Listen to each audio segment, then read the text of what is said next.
This is Python's Paradise. This is your host, Greg Gilbert, aka the Python Hyena, straight out of Fredericton, New Brunswick, Canada. But I have the beautiful Toronto background behind me because, as far as I'm concerned, that's what I call home. But, folks, here we are on May the 26th, 2024. And I have a guest that's on here for his fifth time, his fourth as a solo, but we can't. His classy better half is not on here right now. She's probably being camera shy, much like she was when we saw her at Chiller. Folks, I met this guy for the first time in person at Chiller recently at the end of April, and it was absolutely uh, fantastic to do so. Folks, he was drugstore in class of 1984. He played some wicked basketball and Fear No Evil. Basketball that even the likes of Michael Jordan would not be up for. And he's done a variety of other things, like living in lands with giants and stuff like that. Oh, you mean LA? Oh, LA, that's it. That's it. Folks, I give you the awesome Stefan Arngrim. How do you do, Stefan? Very well. Yeah. Well, you got like a movie screen behind you. What is that? Yeah, I'm in my screening room here. Yeah. Re- No, actually, it's just a wall. Oh, it's just the wall. Yeah. Oh, did you Looks did you good though, doesn't it? Looks like a screening room.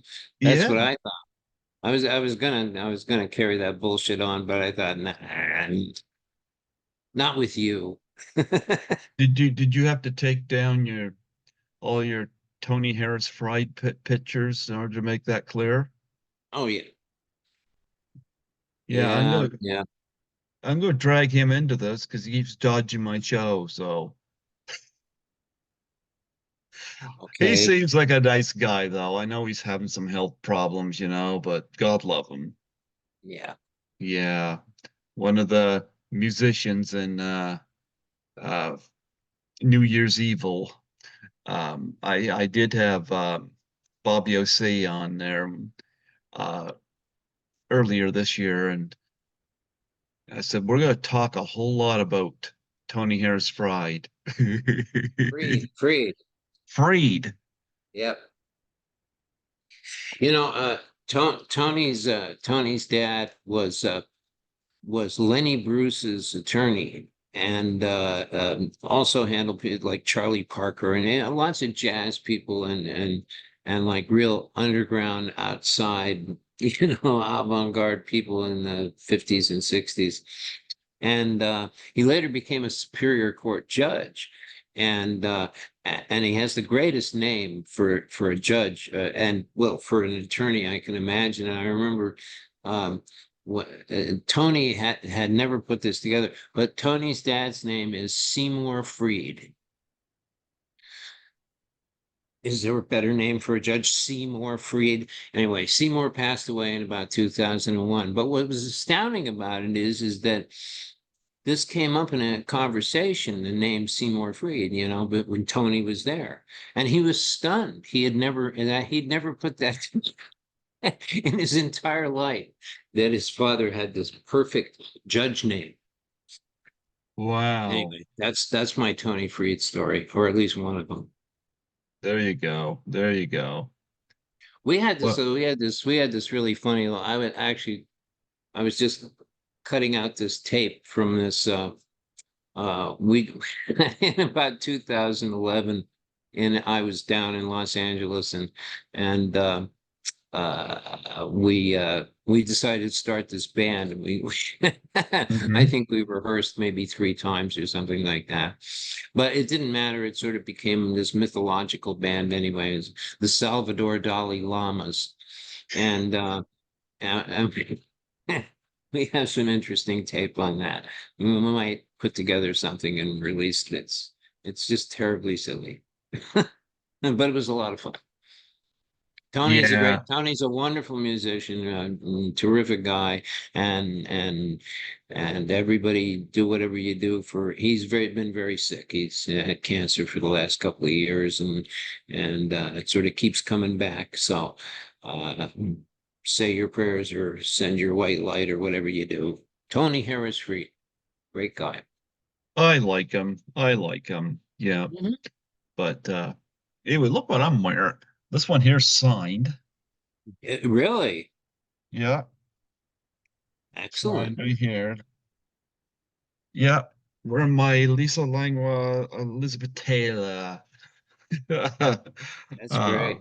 from class of 1984, and got this beautiful Blu-ray of class of 1984 with me, and got Fear No Evil here too. You know, I don't have it dug out here, but nonetheless, um, I had the absolute pleasure of meeting you at Chiller, and that was a lot of fun. I gotta say, I know she was on here with you before.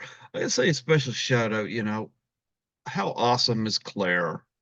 You know, love Awesome. Claire. You know, she didn't have to buy me a sandwich or a drink or something. No, I No, mean, she really did. She's Italian. She had to buy this. well, you know what?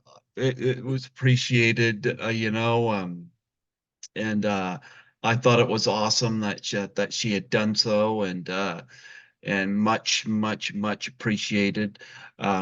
She treated me well. She treated Lisa well, and you know, uh, so that was really cool to finally, after all these years, get to meet you in person. That was my first I time know. We've in known each other Vegas. for years. We've been talking for ages, and so Yeah. it was nice to, actually physically meet in one place. That's the thing about now is that, you can meet people and know them for ages and never actually be in the same room. Yeah, but no, I had a really good time uh at Chiller. There's a few hiccups at Chiller, you know, but I mean I split a room with Charles Rosny, the author of uh Book of Top 10 Horror List, and he was helping out getting Tara Buckman set up there, and I actually spoke to her recently, and she said she was so happy that I made it out to Chiller, and um, but yeah, a few hiccups, you know, like I'm so used to, because I mean, Lisa is the one that got me into this world of conventions, and Hmm. so like if it wasn't for Lisa, I would have never have gotten on a plane for the first time, you know, and would never have gotten done the whole subway thing or anything like that. So all that stuff was new to me. So I'm so used to like getting off the plane and Billy Bishop Airport and just getting on a subway and shuttle bus or whatever and going to where I need to go. Sure. Whereas in US, I wasn't quite prepared to spend over an hour in immigration, you know. I mean, once I got up in there, I was fine, you know. They asked me a few questions and I got through, but it was like, what a pain in the ass. I just wanted to go on my way. And then spending $82 on a cab just to get from Newark Airport to the Hilton. Luckily, one of the people working with Lisa was put an Uber app on my phone. He said this will make it a lot easier. But Yes. yeah, yeah. So that was a big hiccup for me, and all this is a more of a smaller gripe, you know. I wish I could have worked with Lisa at her table, you know, but I guess they have people there working with people, so that bothered me. But I'm gonna say this is that she had uh, a male and a female working with her all that weekend. They were both terrific individuals, so she was in good hands. So I popped in every now and again to see if she needed a coffee or something, and then I'd pop into your room and you gave like a free harmonica concert. Yeah, well, you gotta kill time somehow. Yeah. And these kind of all these events, anything. I mean, these events are sort of fan based, and there are a lot of volunteers and a lot of people just working because they love to do it. But even even on some $300 million popcorn movie, it doesn't matter. So many people are involved and so many things have to happen at a certain time, and it's like it hardly ever really comes off 100%. Everything has its disappointments and its little obstacles and its bumps. Tours, if you go out, I've been out playing on tours, and it's you think you're going to be at this hotel, but you're not, and you think that the show's at this place, and it isn't, and and it's like that with locations on films too. You think you're shooting here, no, they've decided you're not, and all kinds of stuff. And so these conventions, yeah, sure, I think it's my I used to go to a lot of theater with my dad. And Hmm. my father always, because that's what he was started as a theatrical producer, and ran his own theater and stuff. And and and and he would applaud everything. I mean, we would go see things, and frankly, I thought, Jesus, this stinks on ice. And at the end of the show, and finally, well, at one point, we saw something that was really just not all there. And he applauded, and I said, why is it that you applaud everything we see? And he said, because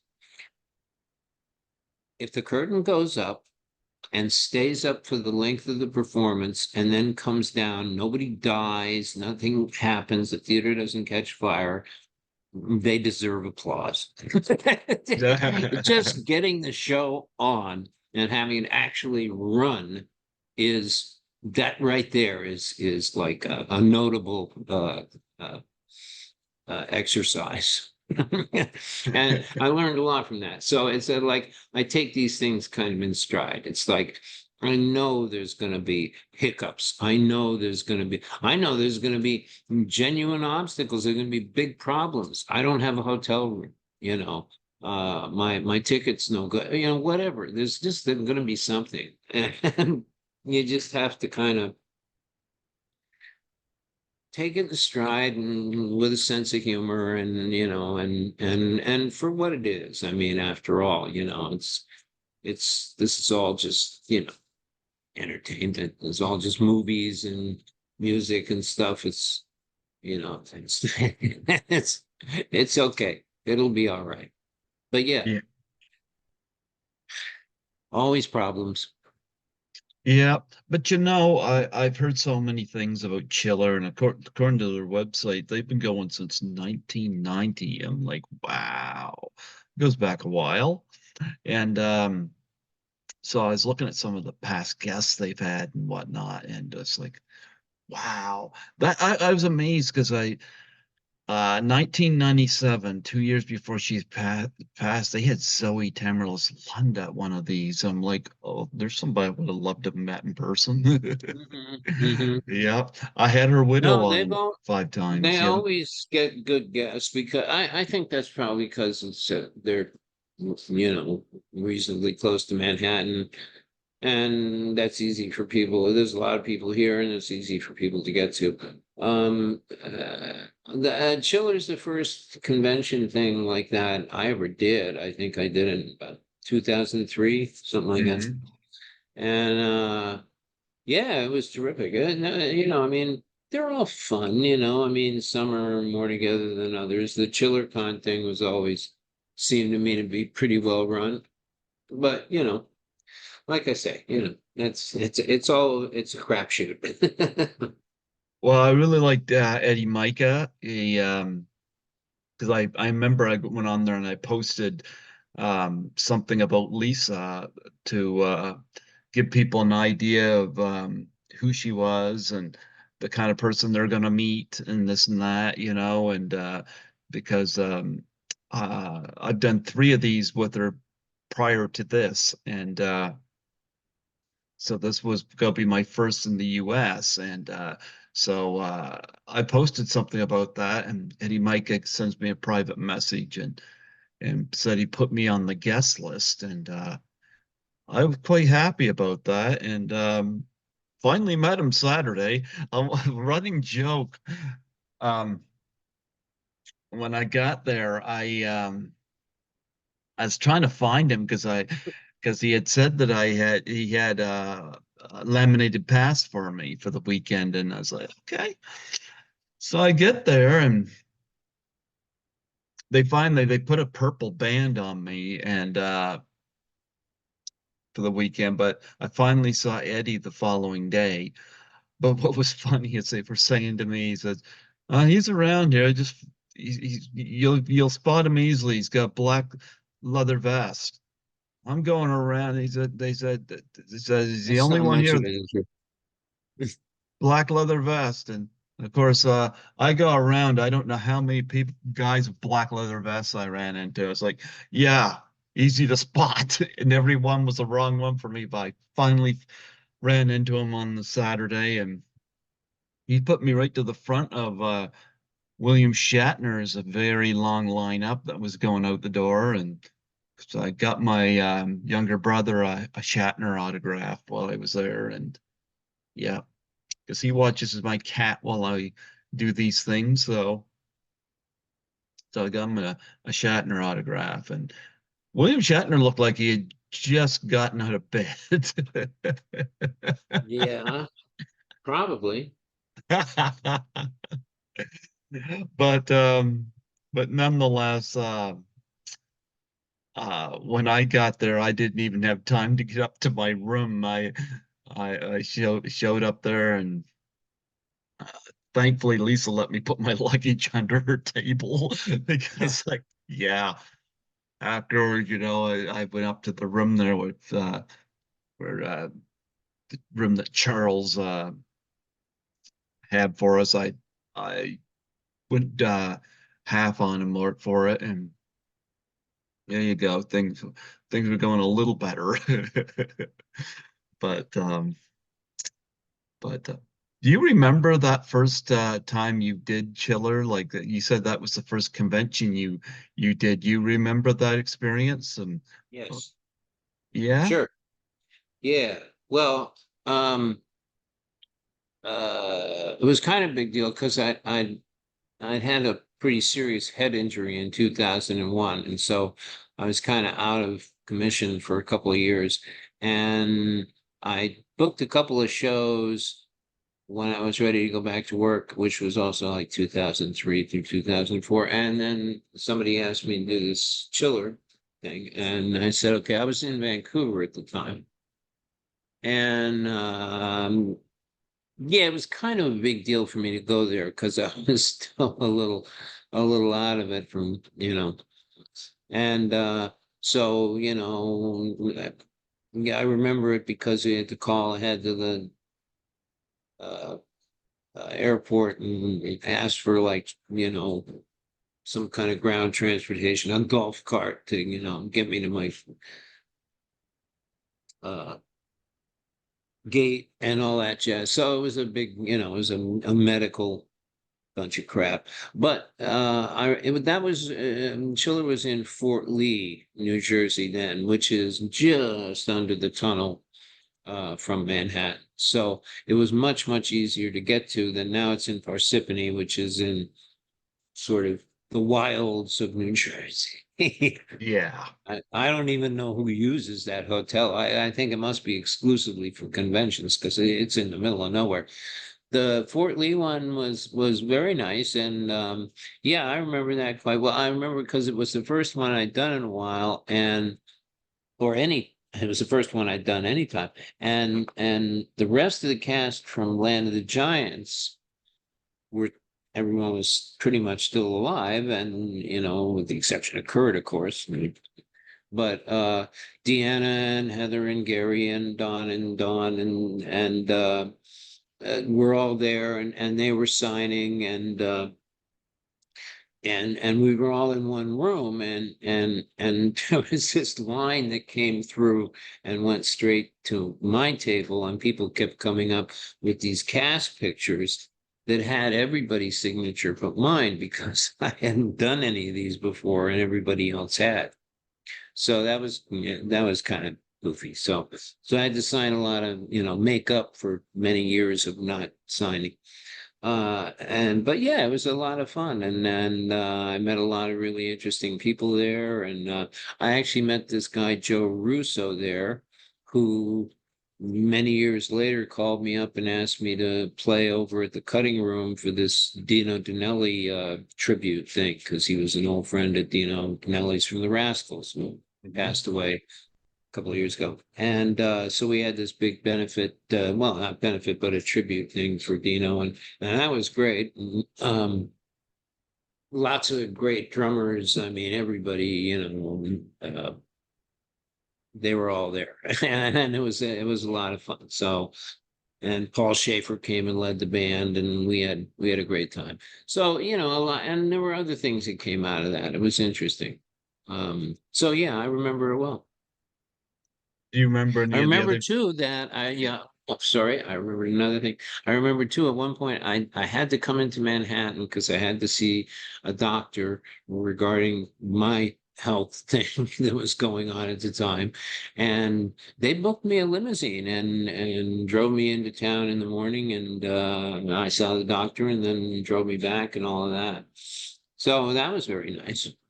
I like that. Do you remember any of the other guests that was there for that one? Oh, Besides the gee. Land of the Giants? Uh, now I haven't done so many, but I've done Yeah. enough that it's hard to remember exactly who was where. Hmm. If you look back at 2003 Chiller, I'm sure they've got it in your archive somewhere. But there were a lot. I mean, there was a lot of people. I remember Yeah. that. They always have good people. I mean, they always have good bookings. Yeah. Well, I managed to meet I always overspend. I wish I could. Everybody does. Yeah. I always try to limit myself and I never stick to my guns on that. And you know, um, Don't worry about it. Listen, you saw it. I mean, what? A guy flew in from Zurich in the morning and to get like, a class of 1984 poster signed and maybe a couple of other things, and then fly back to Zurich that night. Two guys from Belgium flew in for the weekend just for this thing. They're the ones that brought us that class of 1984 DVD that had the little pop-up, gang inside. I mean, so I mean, people fly from all over the world to go to these things and spend ridiculous amounts of money. So, you know, don't worry. well, I You're met, being very frugal, I'm sure, yeah, comparatively well, speaking. yeah, I met 22 of the guests and actually I met more than that, but there were 22 that I get signed stuff from. And I don't know why it is. I would encourage them to have credit card tap at their tables because that made it so I was able to see certain people because I was running low on the. I took $1,000 in American money with me. I'm one of these people. I carry my cards on me. I don't carry cash, Right. so I was like, okay, well. well, $1,000 due for American money. Well, kind of didn't. But so I would ask various people if they had credit card top, and luckily with Bailing and Charo and uh, two or three others in there that had tap as well, I was able to make that happen. So thank goodness. Yeah. Well, you've made a lot of actors and artists and performers and celebrities very, very happy. Yeah. So What can I say? Think of yeah, it as like a charity. there you go. There you go. Yeah, In some cases, it is. there you go. But nonetheless, I did have fun, and we got Frightmare in the Falls coming up this October. I'm planning to do that one, but it's not written in stone because I gotta let my bank account heal, and I gotta see where I am with that. But Sure. they've announced Richard Dreyfuss, Sam Raimi, and Eli Roth, so off to a good start so far. So uh, I'll see where it goes. So if I can do it, I'll do it. But I don't know. Nothing has gone quite where I wanted it. I was hoping to move to Toronto last year, and it never materialized because of the inflation and stuff, because Mhm. I had a job lined up there, Hmm. and I could probably still get it if I got moved there, but that's the problem. So, Right. yep. But I understand that's happening everywhere, but Hmm. we need a switch of we need a prime minister switch here so bad. So, not that I want to get into politics, but that's just where it is. But something's got to be done because things are screwed up so bad, and yeah. But anyway, I know through talking to you, after Chiller, you had an unfortunate, interesting event. You one of your feet got bigger. Yes. Yes, I was coming back from the library and I stepped off the curb on Third Avenue and a car that was parked illegally at the corner backed up over my foot and then took off over my foot and and and broke three toes and fractured a couple of bones. Um, yeah, Are you, it's a you New gonna be, York thing. are you gonna heal from that? Yeah, I certainly hope so. Yeah. Well, one I thing that mean, caught me. in terms of injuries, this one's relatively minor as far as I go. But is it one of the few times I've broken bones on the right side of my body? I've broken almost all of them on my left side, but Why? What's the story there? oh, just various circumstances, Well, life. one thing that stood out to me when you were telling me about this is like you were at the library. People still go to the library. I do. Absolutely. Absolutely. They They got still. books there. Oh, I was gonna ask if they still have books there. Is it a Like ghost books. They town got there? lots of books. No, I actually recently I've been spending a lot of time at the library and checking out probably most of their stock on architecture and design and stuff like that because I've sort of fallen in my path to uh, design this club Hmm. downtown that we're going to make. Okay. Okay. Diner So Club where you that's, guys were gonna put Tony? yeah, sure. Yeah. But anyway, yeah, like we still got a library here. I haven't been in years. Now we got phones. Yeah.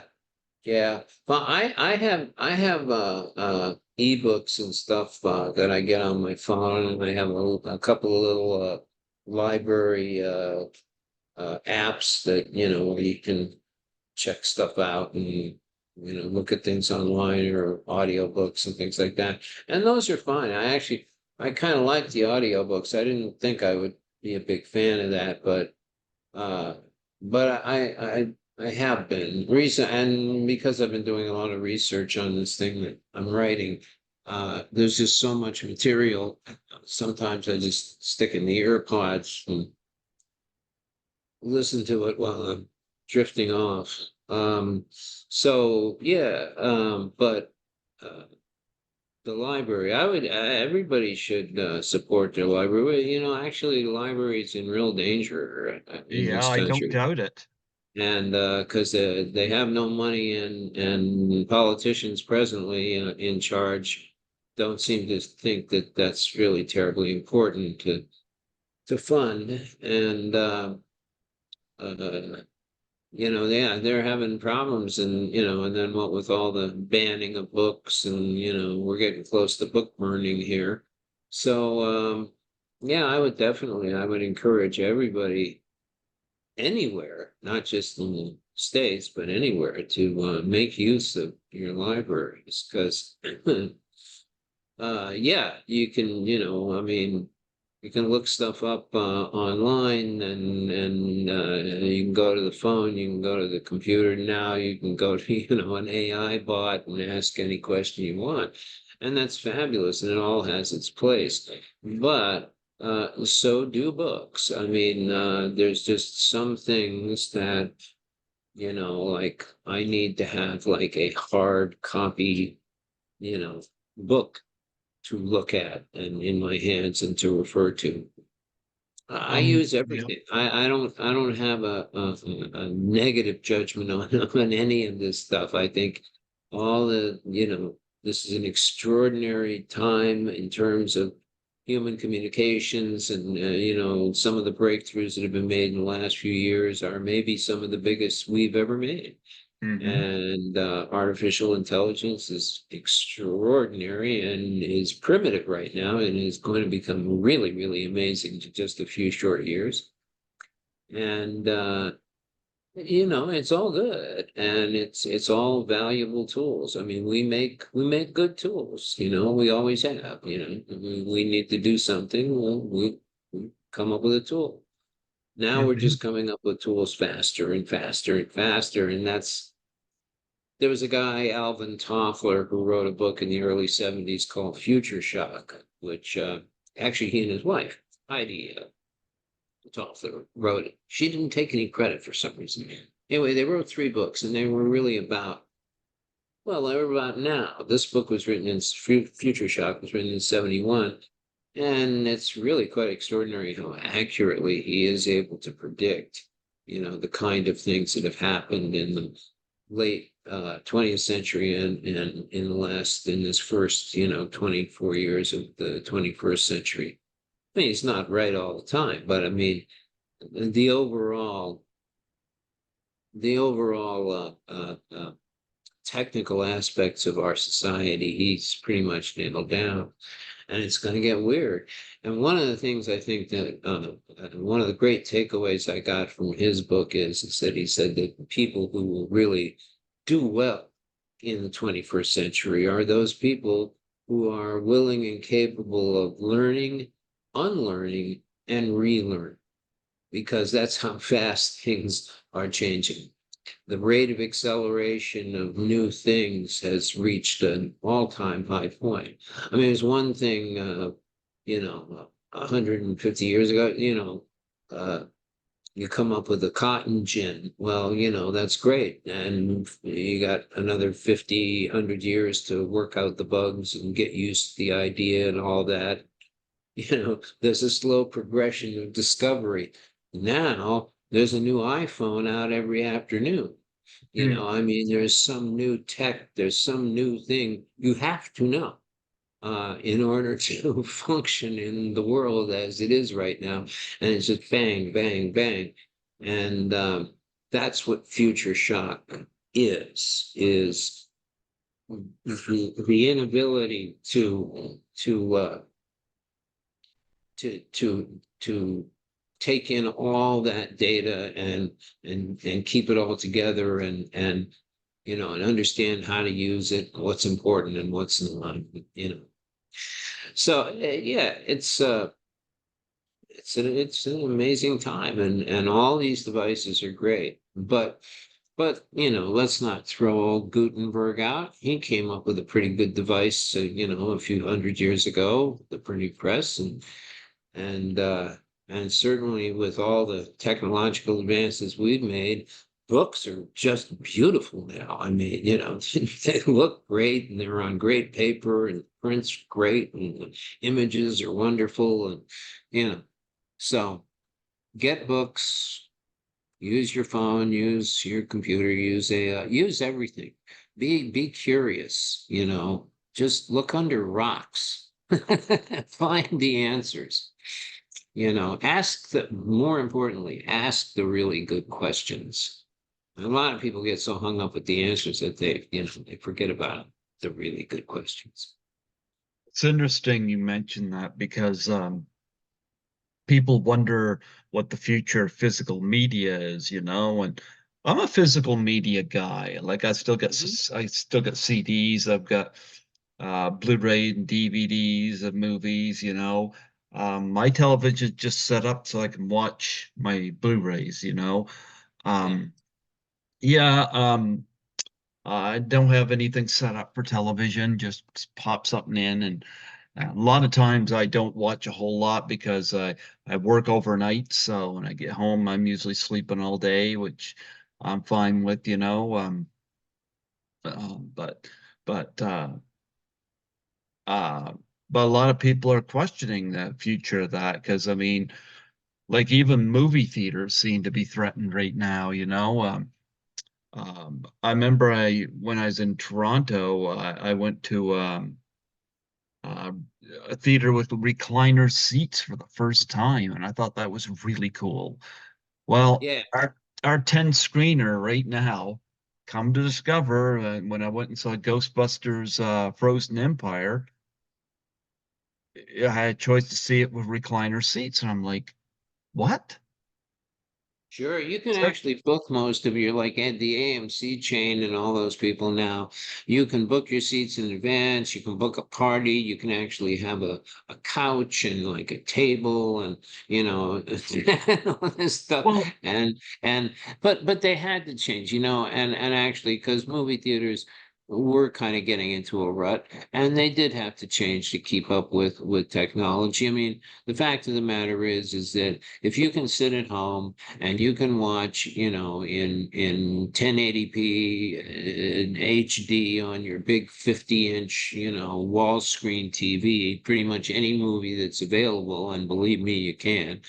Then why go to an old mid 20th century crowded old theater, unless it's a kitschy thing that you want to do. No, so they're looking for the audience. This is the one real advantage of capitalism. Is that these things that you're talking about, the physical, they're not going to go away.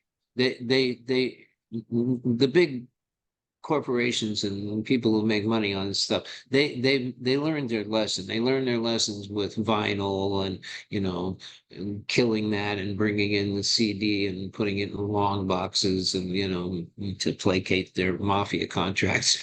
yeah.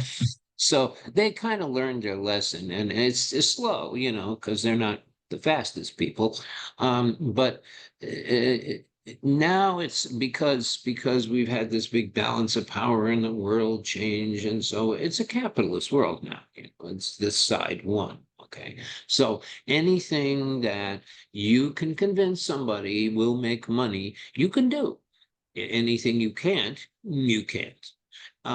So anything that will sell or continue to sell will continue to be made and will continue to be available. And now they've also discovered the marketing of niche audiences. And this is fascinating because when I was on network TV in the 60s, when I was a kid, to Hmm. be in the top 10, you had to like have 40 million people watch your show every week. That's a lot of people. And we did. And now, if you get 1.5 million people to watch your show, you got a hit. And because it's all about these niche genre audiences. And now you can take something that's got a couple of million people who are loyal watchers, and you can run the first season in syndication, on some cable network or some streaming network while you're running the second season on network or Netflix or whatever. And you don't have to pay any residuals to anybody or anything like that. So the whole niche audience thing is very interesting. I mean, pretty much that's what it's all about now. If you have a product, and that can mean anything you can sell. If you have a product and you can demonstrate to people that there's a niche audience, that there's at least enough money out there to cover the manufacture, the promotion, and the distribution of the product, you can have, because that's what everybody, they finally figure, oh, we get it. What everybody wants is just massive choice. That's really what they want. They don't really want just this new thing. They want this new thing and everything else. Yeah. which, which of course is going to get a little confusing after a while, but hey. Well, That's what right we do. now our 10 screen theater, I think it's got six out of the 10 theaters right now recliner, and I gotta Yeah. admit it's nice and comfortable. So I was like, okay. Well, I mean, there's theaters in Europe, movie theaters in Europe have been like that for a while. I mean, Hmm. you know, I I was in what was it, in '92? I was in London, and I went to go see a picture in Piccadilly, and I mean, yeah, and very comfortable recliner seats, and on the left-hand side of the theater, or if you want to buy a beer up front and drink it in the theater, you can on the left side. And yeah, so and I went to a couple little theaters in France like that too, where they're very intimate, and there was kind of, almost furnishing other than seats and stuff. So, yeah, it has, and it does have to change. I mean, because, it had to change as a result of COVID, because they were losing their audiences like crazy. And so it stimulates a change for the better. Now theaters are more attractive. They're more attractive in the marketplace. It's like I say, if on Saturday night, 50, 60 years ago on a Saturday night or a Friday night, you had a couple, two, three options for entertainment. Now you got like, 35. So yeah, anything to make it easier.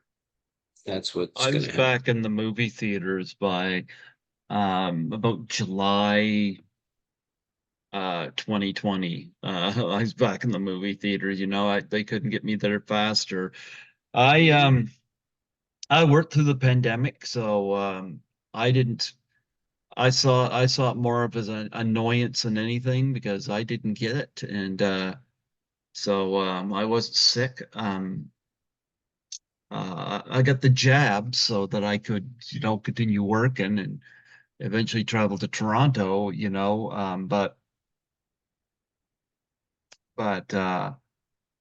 no, I wasn't trying to avoid people and this and that. I just I just saw the whole thing as a nuisance, but that, but anyway, Lisa had told me when I met her in at Chiller, she said this was going to be the first time she has encountered you since being on set of Class of 1984. Yeah, I think so. I mean, we've spoken a lot on the phone, but I think, yeah, I think it's the first time we actually were physically in the same room. Yeah. And I remember there was one year I went to Toronto. Uh, I bet Jay was reluctant, but I got him to cave. We got to meet Neil Clifford, you know. Oh, So yes. yep. And I haven't been able to get him on here, and I've kind of given up. But nonetheless, I got to see what he's doing, sculpturing and this and that, and Oh, yeah. Yeah. so Very yeah, talented guy. yeah. I got a picture of myself and Lisa and him. So. Um, And of course, I've had you on here a number of times. I've had Lisa on here a couple times. Uh, uh, Rest in peace, Gord Lewis of Teenage Head. I've had him on Yeah. here. Yeah. Uh, I sad to hear the circumstances surrounding his passing, but I had him on here. Um, Mary Lynn Ross has been on here a couple times, and uh, I'm gonna mess up his name. Is it? I had one of the we met him at Chiller, Lisa and I, not Chiller, Frightmare in the Falls, Lisa and I did. Um, One of the Leroy stunt people for that gang, that rival gang. He was Oh, there. yeah. Yep. He was there with Keith David. So I get my stunt double right around my leg here if I can pick him up. This is my stunt double. Skittles is my stunt double. Uh-huh. Yes. Do you have any pets? No. No. No, used to. Yeah. Had Skittles many. is Skittles. Stefan has treats. Drugstore always has treats. Right. And the first one is free. But and I've had Aaron Noble on here as well, you know. And Lisa and I had met Aaron a couple times in Toronto at Starbucks. So yeah, so I've kept in touch with a lot of them too. So you know, so but Lisa really opened up this whole world to me of conventions and something I never thought I'd be doing 10 years ago. But then again, I never thought I'd be Me doing neither. podcasting either. Yep. So so I owe a lot to Lisa, and I'm so happy that we became friends. And every time I go to Toronto, I always connect with her, and we usually go to dinner, and we'll take in a movie, you know, and so yeah, to a theater. They It's VIP theater. They were serving wine, and I'm like, okay, this is different. Right. Yeah. So so I always have a blast when I see Lisa. So yeah. But but um but nonetheless, she had remarked that that was the first time that she had seen you since the film, and she said the same thing about Neil Clifford when we met him. Now, do you Right. remember the last time you seen Keith Knight, who's sadly no longer with us? Yeah, it was the production. See, um, uh, Keith and Neil and Lisa and a bunch of cast members were local hires in Toronto. I wasn't. I was I was hired in Los Angeles on a SAG contract, so I was flown into Toronto which is funny since I was born there, but I never lived there. So, but I was flown to Toronto with, Tim and Roddy and Perry and everybody. So I was on a different contract and the whole thing, which is why, um, I know you've heard the stories Yeah. about, from Lisa about the way that the Canadian local hires were treated very poorly. And we from the United States were not, even though I am a Canadian citizen, I was considered a U.S. hire because I'm on a SAG contract because I have had most of my career here. Hmm. Um, so I didn't get a lot of that bullshit that they had to put up with. Um, but I was aware of it, and you know, you know. So no, when the movie was over, I was gone. I actually flew down here to Manhattan for a few months, and then I flew back to Los Angeles. And I talked to Keith on the phone a few times over the next year or so, Hmm. and but no, the last time I saw any of those guys really uh, was uh, was in 1981, or yeah, 81. You look at 80, Keith. actually 80, really, technically. We Yeah. shot it. You look Yeah. at Keith and Meatballs, where he's playing such a timid character. Then you look at him in Class of 1984 as Barnyard. Then you look at him in My Bloody Valentine, where he's very hippie-ish, you know. Hmm. Keith, nobody gives him credit for the range he had, you know. No, he was terrific. He was a great actor, terrific guy. And yeah, no, he it's unfortunate. I think if he'd have stuck around a bit longer and had a few more films under his belt. It is that whole thing of, again, my dad always used to say, you just hang around long enough, finally they decide, well, they're not going away.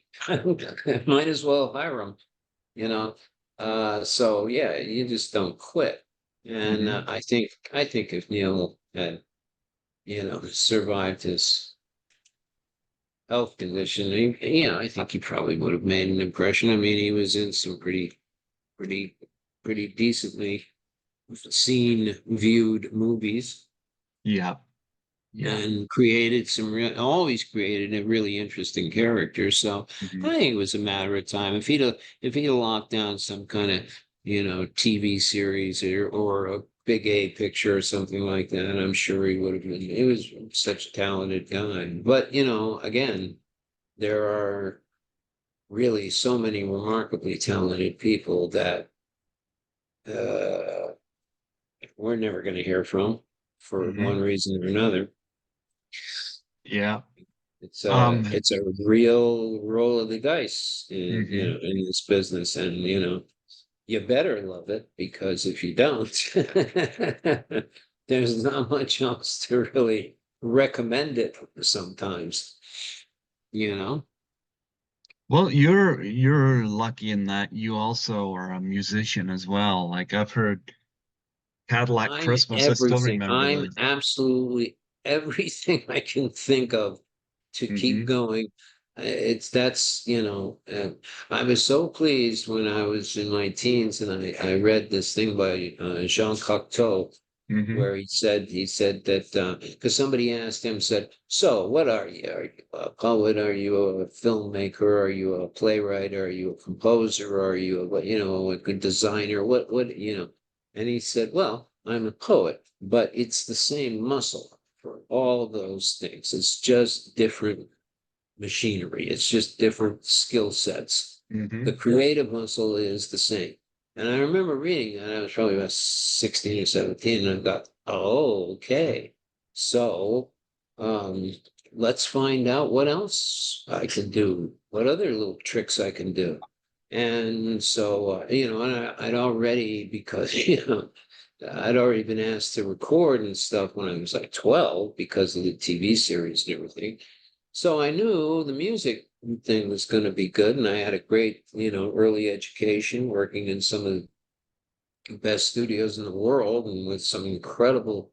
I did dates where I had the Wrecking Crew was the band record, I mean, incredible to me now to think about that. But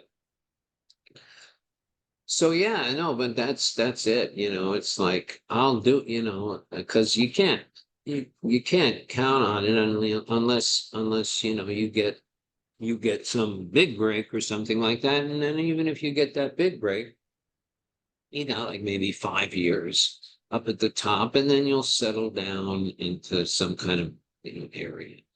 That's just the way it is. So yeah, so I write and I paint and I draw and I take pictures and I produce and I make music and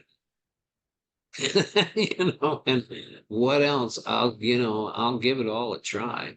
It's like I said, I mean, I was recently last year, it just sort of fell to me in this group of people I'm working with about this nightclub downtown in the Lower East Side, which right now could use a nightclub because nobody has any place to play and since COVID, this place is a disaster area in some areas.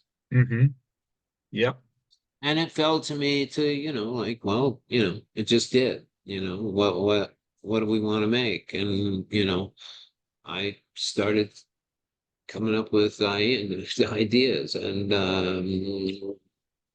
so now that's what I'm doing. So, so who knows? It's all, it's all creative stuff. It's, a film performance is the same kind of thing. And the thing about it is that I think the reason that works for me like that is because my mother was really adamant about instilling uh, a sense of curiosity, a ravenous sense of curiosity in me. And that's really what it's always been about. I mean, the excitement for me even as a kid, when I booked an acting job was, wow, cool. I get to now find out all about people who live like this or, in the 1870s or, 5026 or whatever. I got to find out about that. I got to be in that skin. I got to, feel what that was like to be different, but still be me, but just, well, what if instead of this, I was this? And I think it's the same thing with all of it is that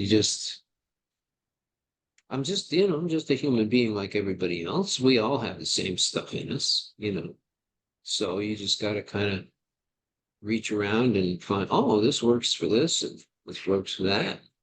Mm-hmm. That's So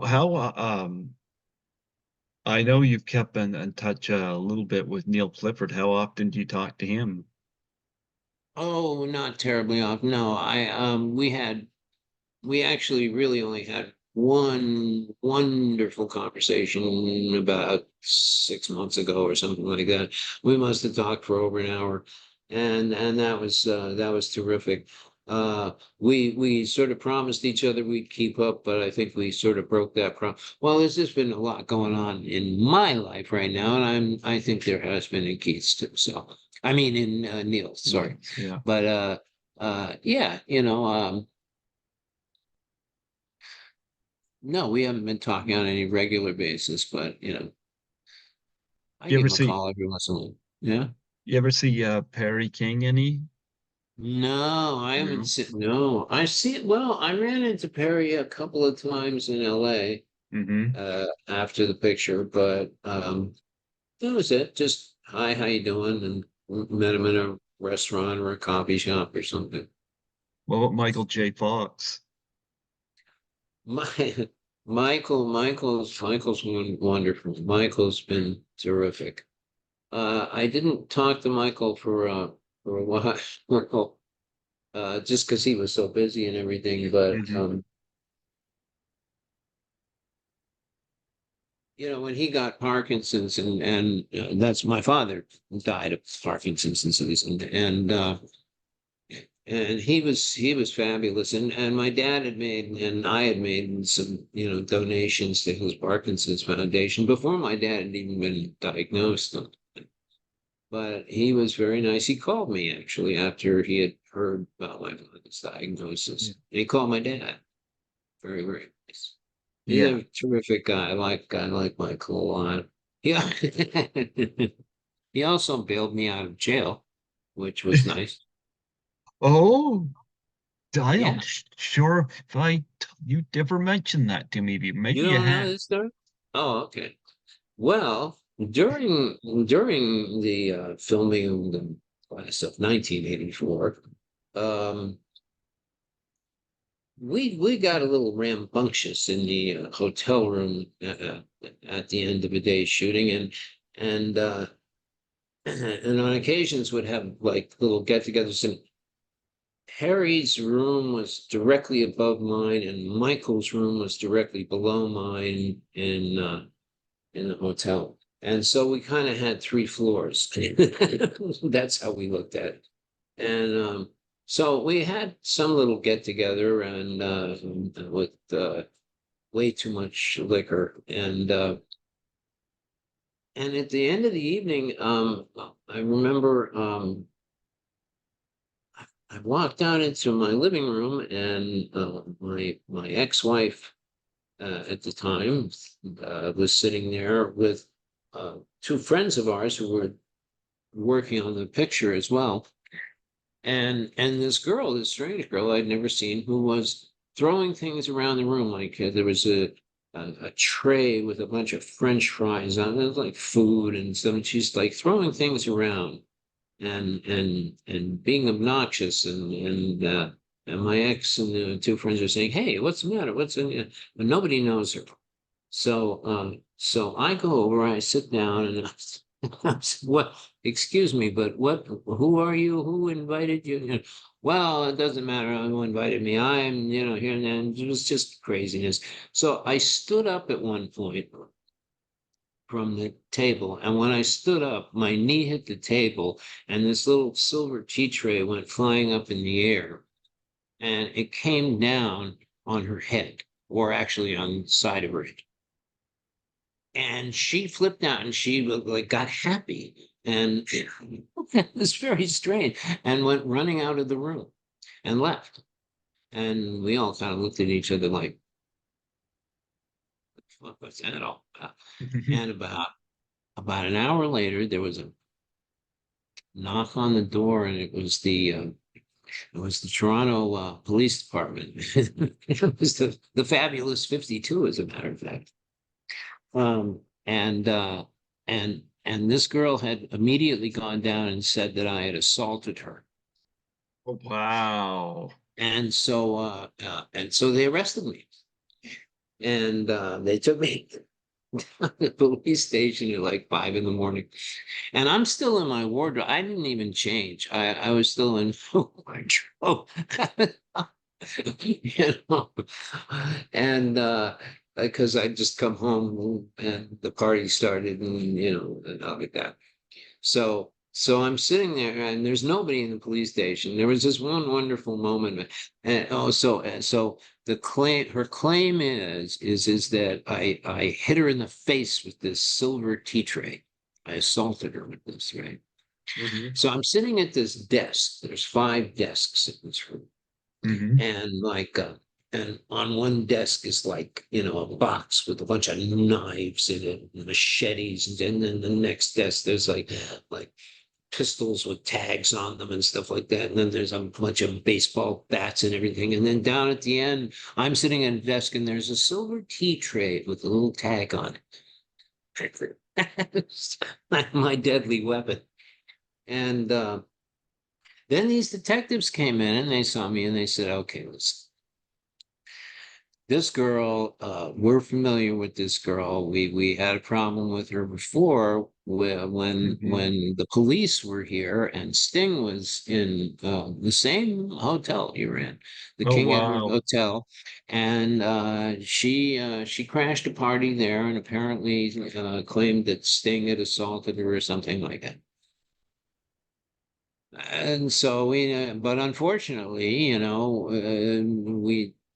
we had to arrest you, and we have to go through this process. So I have to pay bail to get out. So I don't have the cash on me or anything like that. I call back to the hotel.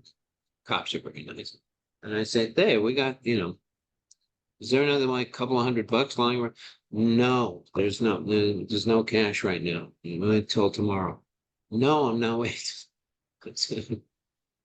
So uh so I get on the phone and I've been waiting for something to happen. And then somebody comes in and says, "Okay, your bail's paid and you can go." And I Hmm. said, "Oh, well, thanks. Great." And I walk out and there's Michael with my ex-wife paying my bail. I said, "Hey, thanks. I owe you."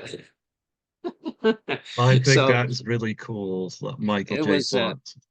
it was very nice of him to go my bail.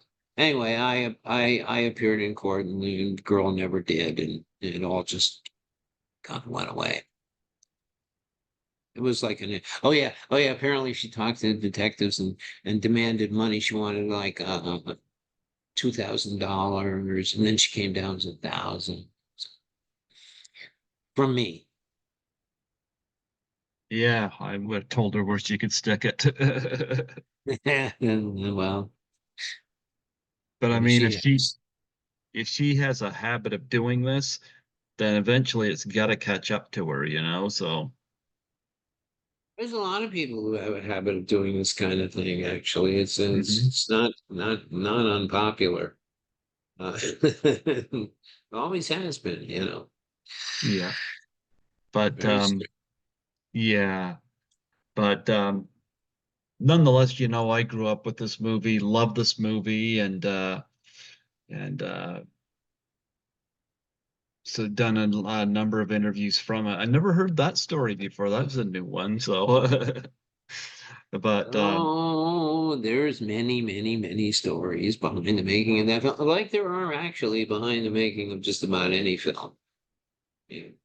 yeah, I but mean, I was talking to somebody about this the other day. It's like, see, I watch these things. If I watch these things, and I don't sit around watching myself, but if I watch these things, I don't see what other people are seeing at all. mhm. I'm seeing what happened that day at lunch and how I was feeling, and was there a problem with this, or was I happy about hearing this good news earlier in the day, or oh God damn it, that's when I twisted my ankle, or or whatever. I'm saying I'm looking at like me doing things, but I'm saying, oh yeah, look, that's right, there's me running around. That's when I slipped and I fell and I slid down the hall. Ah, ha, ha, ha, ha. And or that's when I got that phone call and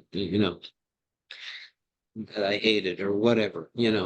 So it's almost like they're more like a personal diary to me than they are like entertainment. Well, Not I that that's not remember, entertaining. yeah. Well, I remember the first year I was in Toronto in 2017. Lisa and I had went around to the locations for class of 1984, so that was fun. We went to the school. We drove by the alley where you guys accosted Michael J. Fox and Aaron Noble, and it was all blocked off, and Well, it was kind of a fake alley to begin with, as I mhm, remember. I mean, it was blocked off, and we unblocked it and used that alley. mhm, So, it's not surprising. yeah. And we found the teacher's house. Oh, Yeah, they have for sale sign in front of it. So I was like, uh-oh, what's been going on here? mm-mm. Yeah, Lisa and I did a selfie in front of it. But let me see, where else did we find? We, of course, we got our picture taken in front of the school as well. There's some students sitting there waiting for the bus. They did seem very friendly. So I'm like, yeah, well, but but um but yeah, that was a lot of fun to do, and so I think that first year I did Horrorama there, that was I've done 8 conventions now up to now, and but that first time was probably my favorite because I just remember how life-changing that was to me, because Yeah. I'm gonna be 52 this year, and it's like when I was 42, I wasn't embarking on this kind of thing, so it's kind of strange, to me, uh, where that all came from, but uh, but nonetheless, yeah, you were on quite the roll then, you with that and Fear No Evil, um, playing degenerates kind of in both. Do you keep up with your basketball from Fear No Evil, or did you not go into that That was profession? it was dodgeball actually, Oh, and no, dodgeball. Well, the guy no, didn't dodge it very well. that's right. That was sort of the point. No, I'm sportless. I'm not gonna. As a matter of fact, I was just asked to show up at this charity thing for breast cancer out in Long Island in July, but it's a softball game. But it's okay. They've had me there before. I don't play softball. I'm hopeless at that stuff.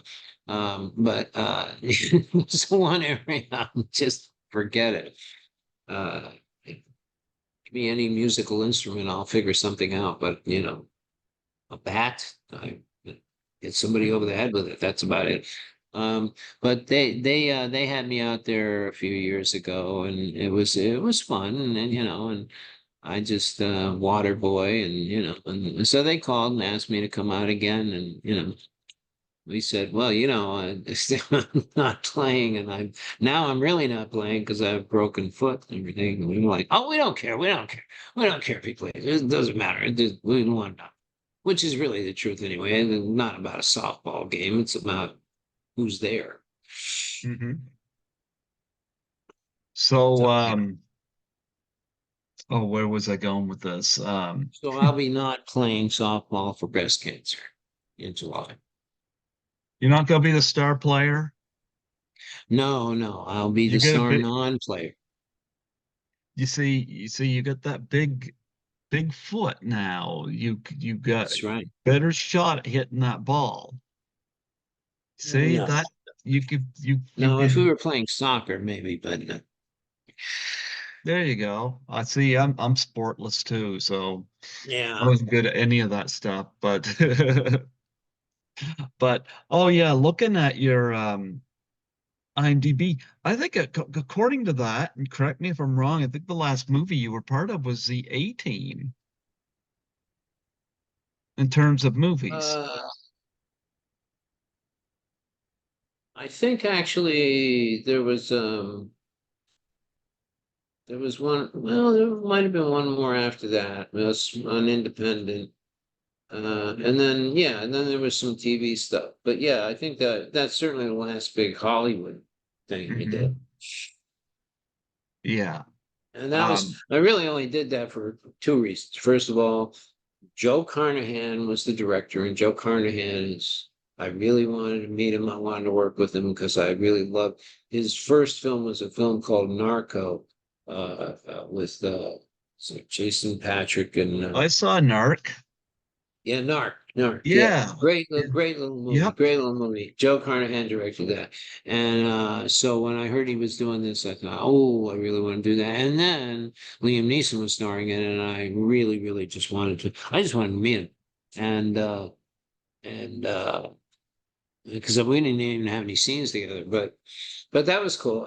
But I did. I got to meet and work with Joe Carnahan, who was wonderful, and Liam Neeson was terrific. I mean, that guy.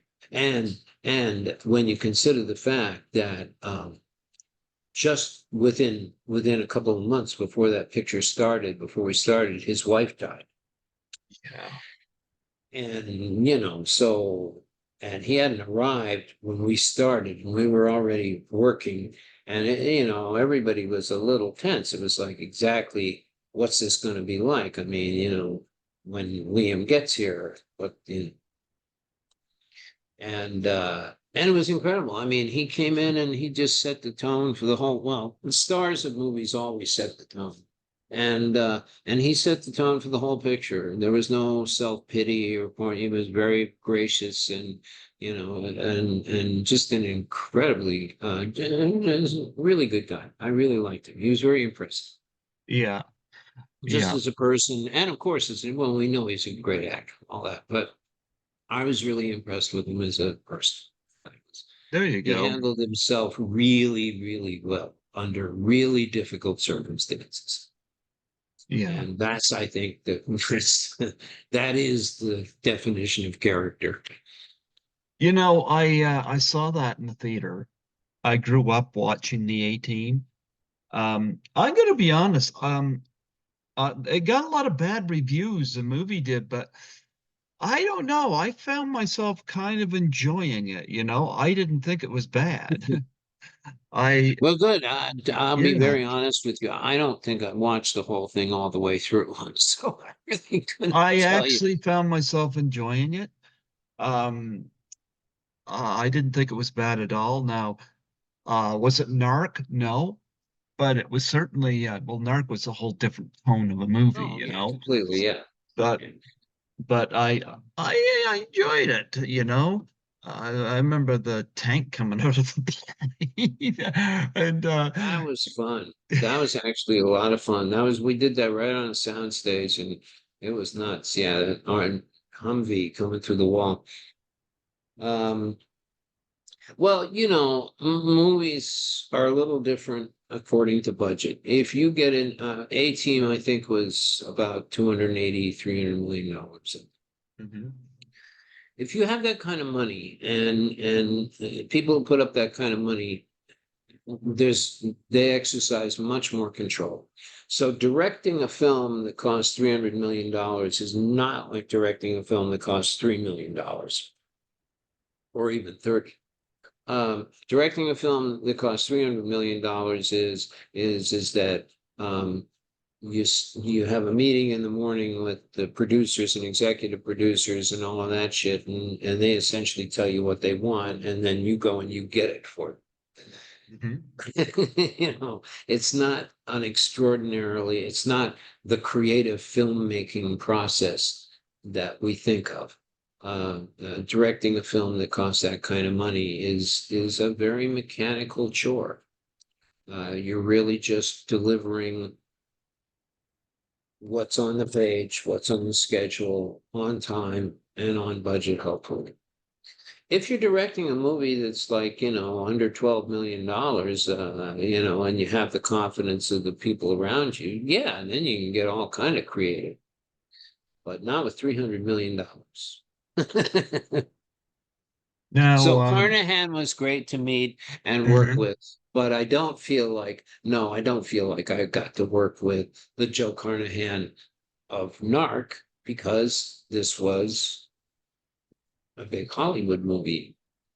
Yeah, but I also don't think it was a bad movie either. It was over the Oh, it wasn't. top. It was over the top, but so was the A-Team. Well, yeah, I So mean, it's a goofy idea. I mean, it's just mhm. it's a fun idea, but it's not real. I Yeah, mean, there's nothing, but So I mean, yeah, sure. I thought it was way better than the Dukes of Hazzard movie. I'll tell you that. That movie was shit the bed. But Hey, I'm yeah. surprised I missed that one. Oh yeah, that is yeah, the movie version of Dukes of Hazzard was a total shit show on so many levels. Apparently, a lot of the cast that were still alive hated it as well. So you have it. But but nonetheless, I didn't feel that with the A Team. I think it was uh, I felt the tone of it and whatnot, you know.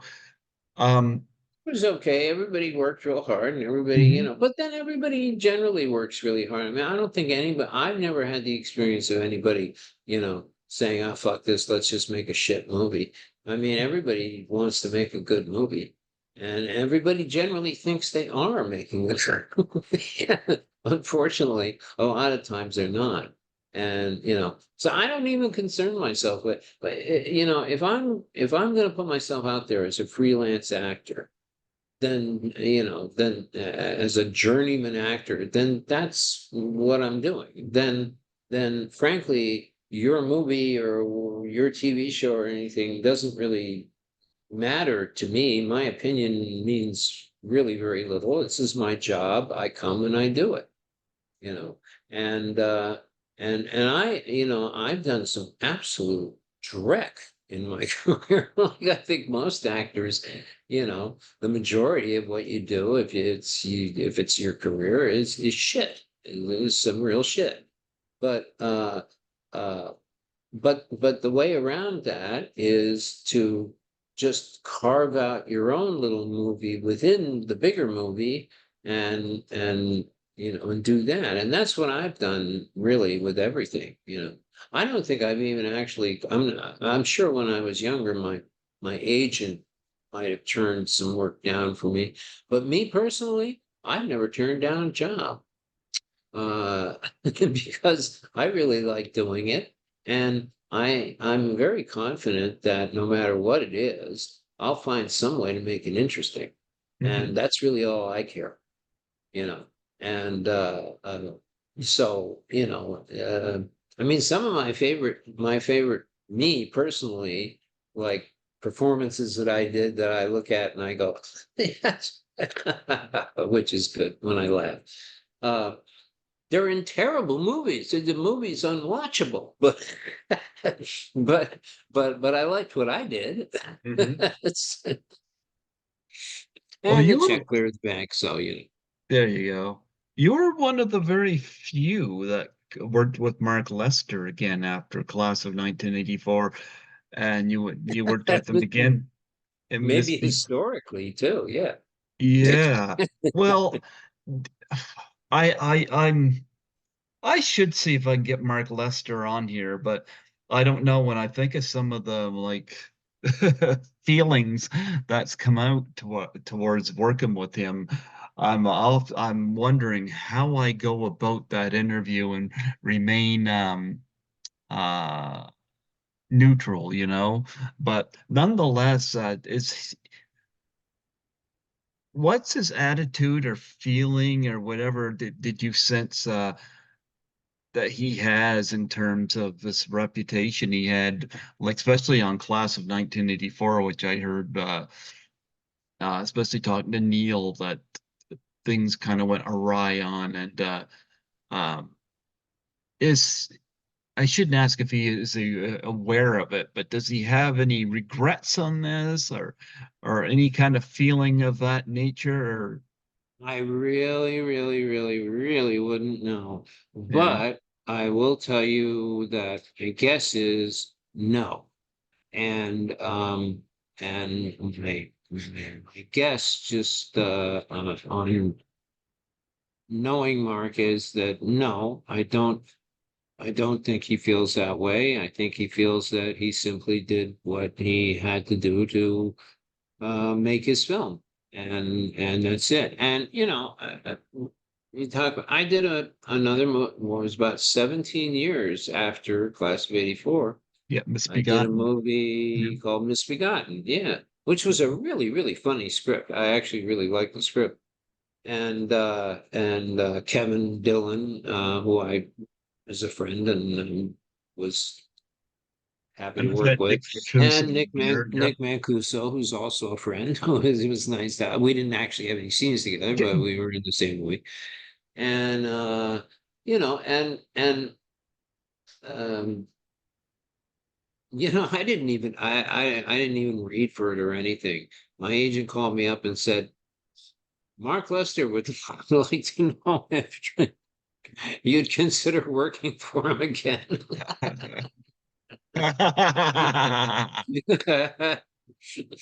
And I said, yeah, well, he's paying, right? Sure.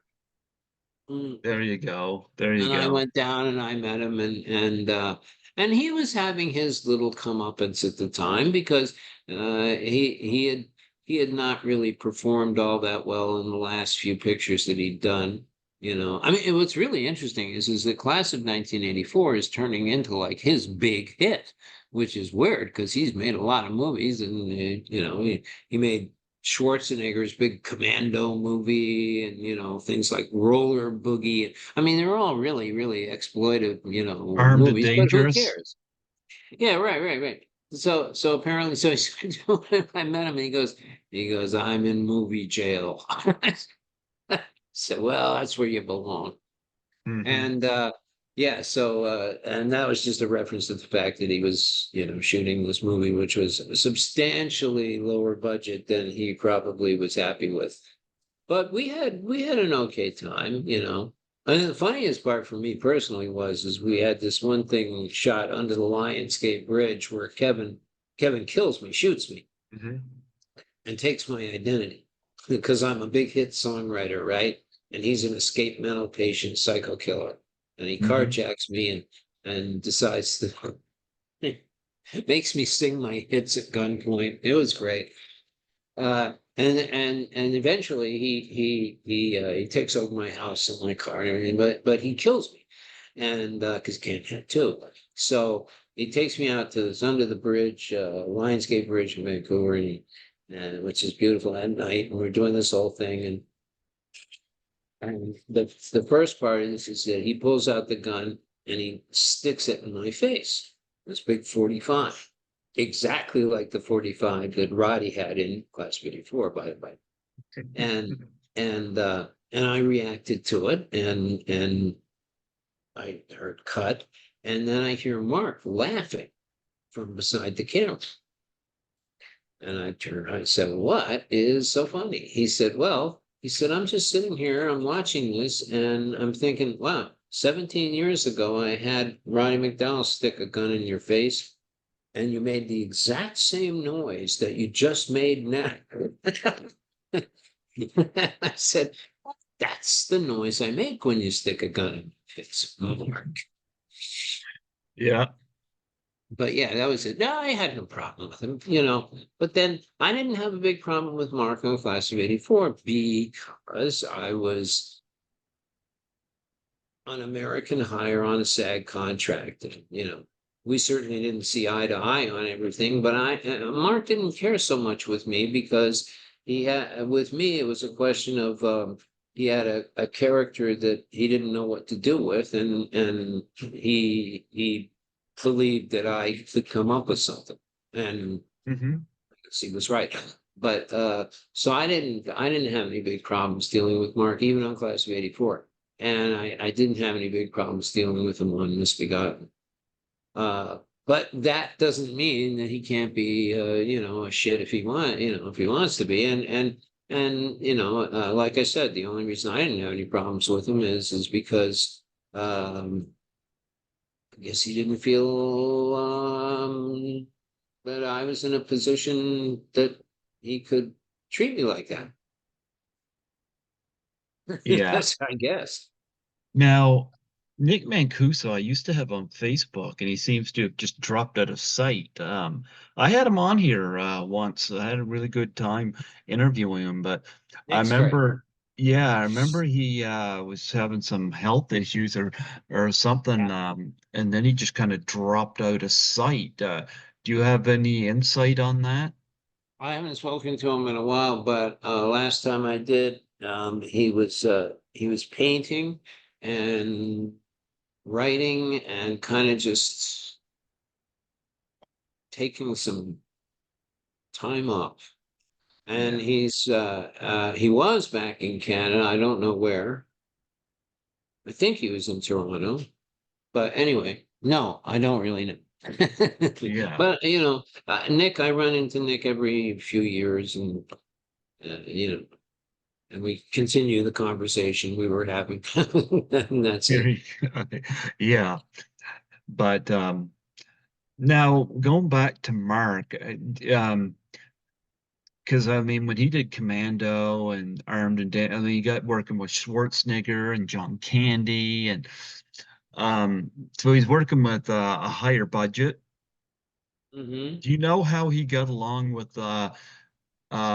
those actors? Because No, it's no, yeah, I I know, don't know because I anything. know you weren't there, but it's kind of like he can't do the same thing as Well, done in the you class of see, Mark 84. didn't do, see, that's the thing. Mark didn't necessarily do anything.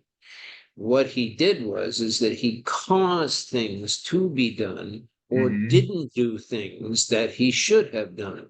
Mm-hmm. So he didn't obliquely come out and stand up, toe to toe with Neil Clifford and scream at him and say, "No, you can't go to the hospital." That didn't happen. He didn't scream at Lisa or Neil or Keith or anybody like that. He wasn't a screamer. He Mm-hmm. wasn't that kind of guy. He sat around and twirled his hair and stuff like that. But then he would delegate, things to other people. And he would just say, to so and so, you do this or you do that or you don't do this or you don't. It was frankly, most of what Mark offended people with was what he didn't do, not what he did. What Mm-hmm. what he didn't do for people, how he didn't treat people, and he should have. And I mean, I believe that Mark Lester's just a guy who he worked real hard, he lucked out, and he got to make a bunch of movies. He's not a Mm-hmm. great filmmaker. He's certainly not Jean-Luc Godard, and I don't think he would claim to be. But I think he's just a guy in Hollywood making some movies, doing this stuff and everything like that. And unfortunately, in this business, sometimes, people get their values get misplaced and they start thinking that, they have to walk over their, drowning Yeah. grandmother on fire to get this shot. No, it's just a movie. You don't have to hurt anybody or treat anybody crappy. It's just a movie. Yeah. Class of 1999 was not one of his high points, I tell you I that. I didn't see it. You didn't miss anything. Yeah, not it was set in the future and but I love Class of 1984 though. So so yeah. You have done since 18, you've done a lot of television. Now, I don't watch television, but I got your IMDb up here and I'm like I've heard of some of these shows and I've never watched I know Fargo is a Coen Brothers movie, but you got Fargo, Minority Report I know is a movie. You got Arrow, The Killing. I know that is a Kubrick movie. um No, no. The Killing Fringe, yeah, The Supernatural. Killing, The Killing is a series that actually is based upon a Norwegian Hmm. television series, also called The Killing in Norwegian, Okay. which was such a huge hit globally that somebody picked it up to do an English language version here, and they shot it in Vancouver. And it was a really wonderful show. And I actually only did like this is like one scene in it. But the reason, again, I did it was is because a director named Angeliska Hollander was directing this episode, and Hmm. I really wanted to work with her. I'm that's what I like. I like to work with really good directors who I like. She did some really interesting films. And So yeah, I really enjoyed that. And as a matter of fact, I was just reading Patti Smith's book M Train, which is really a lot of fun, by the way.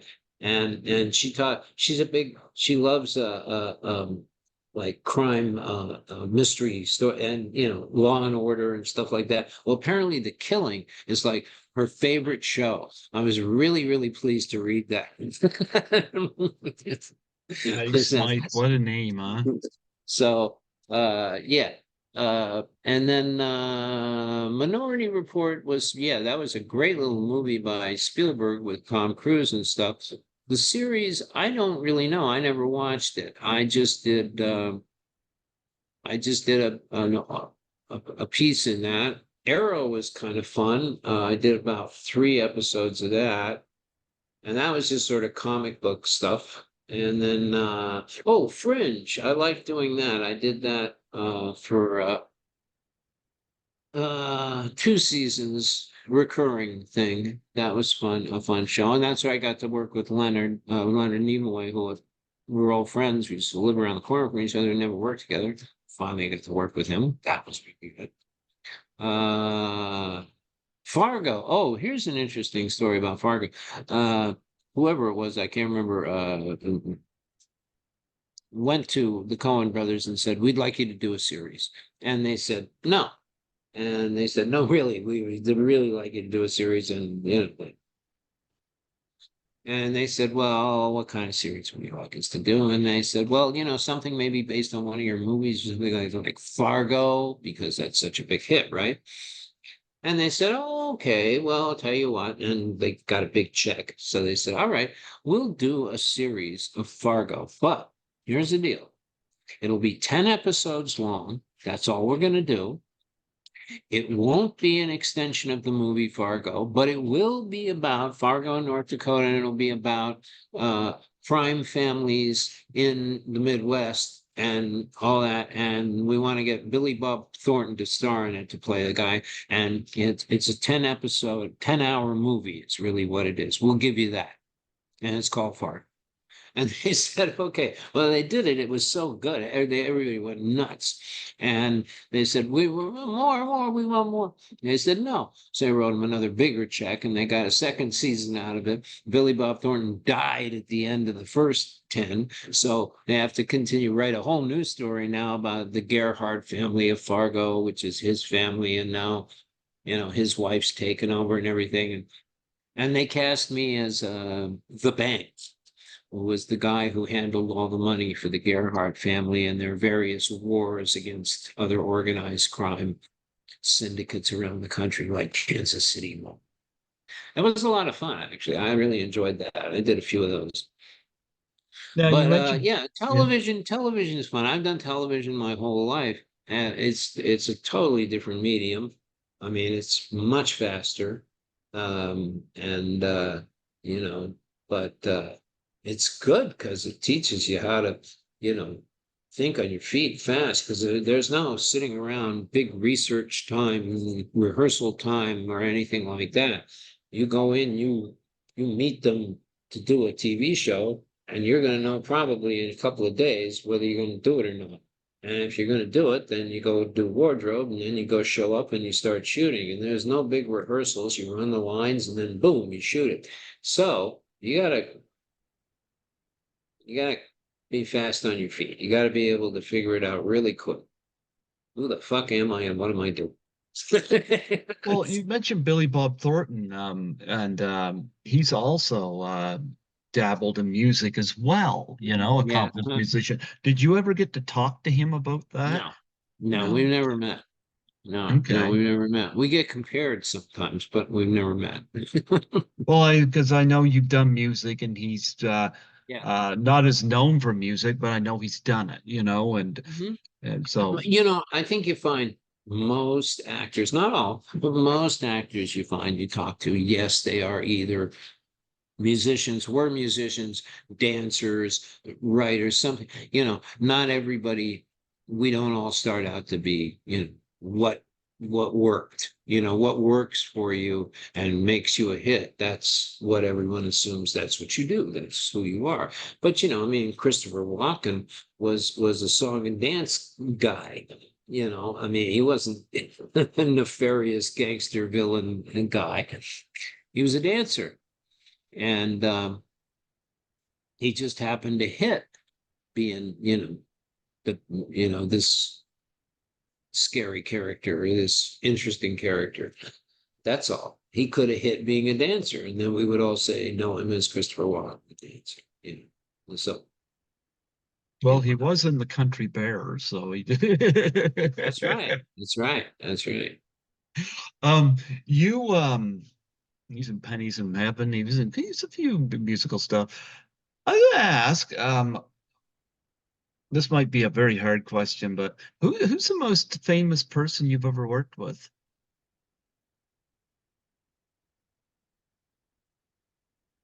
Well, geez, I don't know. That depends on how old you are. Oh, Really. I'm gonna be 52, but I I mean, mean, for some people, I suppose it would be people I worked with as a kid, like Kirk Douglas and Robert Mitchum and oh Richard wow. Widmark and, Mhm. Lola Albright and people like that. And Sally Fields and I, well, she was in her first movie. It was actually my third or fourth, but it was her first. And, so, like that. But then in contemporary terms, well, Liam Neeson, Bradley Cooper, those guys, all those guys. And I, I've been doing this since I was about 5 years old. So I've worked with a lot of people. You grabbed me I on a few names back there, because I know I don't know your filmography like the back of my hand, but I really you worked with Sally Field? Sally Field was in the Way West, and she was 14. And not only that, we went to school together because it was her first movie. She was 14 years old. Yeah. And yeah, yeah. Oh wow. I love And Sally. yeah, oh yeah. And she was just beginning, I think the next stop for her was Gidget. Oh wow. So yeah. So yeah. And But Kurt yeah, I've Douglas worked and with a lot of different people over the years. Kurt Douglas, Robert Mitchum. Oh my goodness, like Yes, I played Kirk's son, actually. oh, you played Michael. Right. Yeah, I was no, I was Joel or Mark or Eric. I don't remember. Actually, I wasn't any of them. I was Tadlock Jr. Hmm. But yeah, I don't know. I mean, I tend to think of like who I liked working with the most or who I thought was most Well, versatile. we'll get to that in a moment. Kurt Douglas, like he lived to be 103 years old. Yeah. I've heard great things about Kurt Douglas because I did tribute on George Leto, the film producer, and his daughter come on here, and Leto is very much against the whole communist thing, like Right. he helped Douglas Trumbo and Waldo Salt and people like that Mm-hmm. who were, Mm-hmm. yeah, called in front of the Mm-hmm. all that bullshit, with Mm-hmm. McCarthyism. Um, so Kurt Douglas was one of these ones that stood against that as well, Yes, he So did. yeah. So I have a lot of respect for Kurt Douglas, and she spoke very highly of him. Actually, she put me in touch with Nancy Allen because Oh yeah. George Leto was a producer on Dress to Kill, which is my favorite De Palma movie, and oh, Nancy's heaven, funny as hell. I She's one of love the Nancy. funnier people. You worked with Nancy? No, no, we're just friends. Oh, I Not love really good Nancy. friends, just friends, just acquaintances, but she's very funny. I like her. Oh yeah, I don't have anything what yeah, no, I can't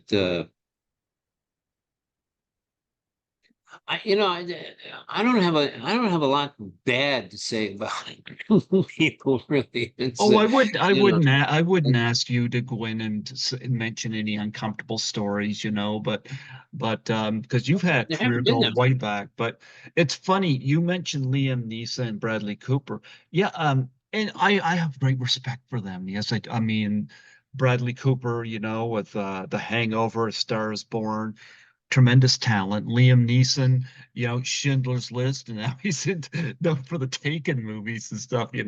Everybody's now kind of like with Christopher Walken, they're doing a Neeson impression, but modern audience would put them in the same regard that I would put a Kirk Douglas or a Robert Mitchum.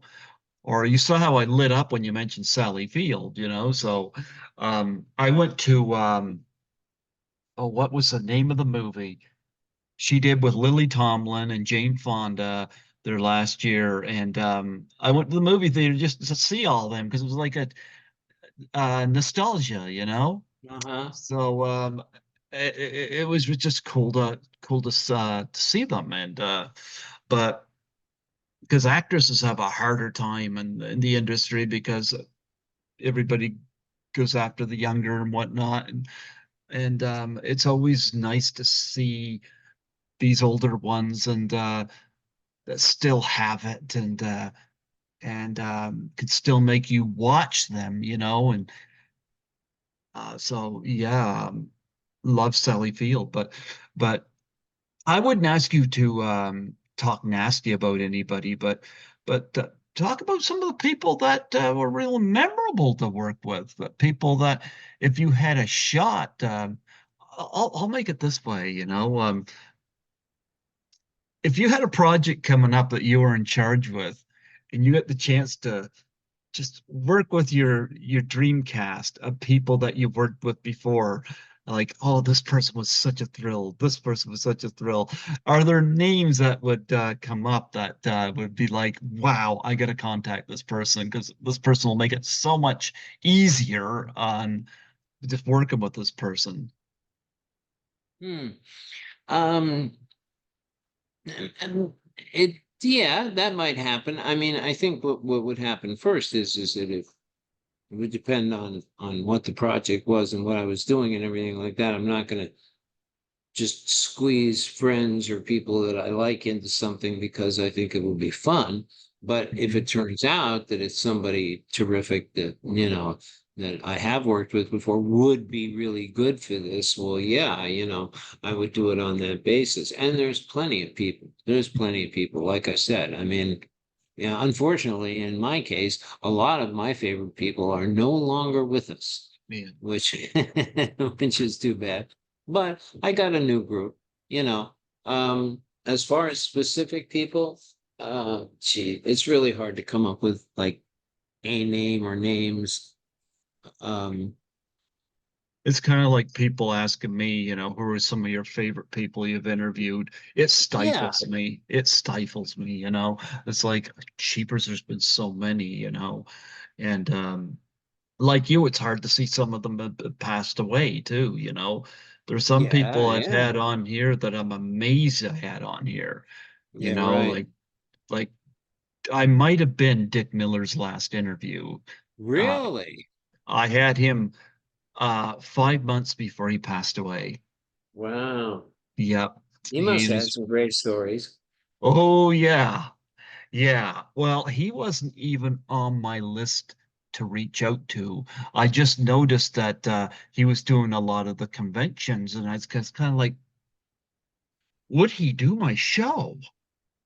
And I just chanced it and reached out. And Lainey, his wife, who was in The Graduate, um, Yeah. she got back to me, and they came on together, and Oh, great. I'm like, had I waited longer, I would not have got that because he was 90 years old, but still sharp as a tack. And Did he tell you about the terror, the story about doing the terror with Corman and Jack Nicholson? oh, I don't remember. He might One of have. my I'm favorites, one of my favorite stories about Corman and Dick and Jack. The terror is, about 1961 or something like that. And it's Jack Nicholson's a French lieutenant and Boris Karloff's in the movie. He's like, because had his daughter on here. Yeah. Roger used to keep day player contracts on people. So he'd like, so he had Boris in the movie for a couple of days, but the movie got so convoluted that but they're almost done, and nobody can figure out what the hell's going on. I mean, they've lost track of the story completely. Nobody knows what's happening anymore. So they sit down and Jack and Dick Miller and Roger Corman write out this whole thing, write down, construct the whole plot for the movie, just out of nothing. And then they give it to Dick, and they shoot this scene. This is the scene. The scene is Jack comes into the room. Dick Miller's there. Jack goes over, grabs Dick Miller by the collar, pushes him up against the wall, and says, "Ever since I've been here, people have been jerking me around. Now, finally, you tell me what the hell is going on." And Dick Miller goes, "Well, you see, the Count is married to, and his wife died, and he tells the whole story of the movie. So because nobody knows what's going on, and, but it's all different. It's not really what you've seen. But now he's, oh, okay, all right, fine, it's that. I I remember mean, we're that's I remember we were talking about Gremlins, and I asked him, I said, do you have a bathroom buddy?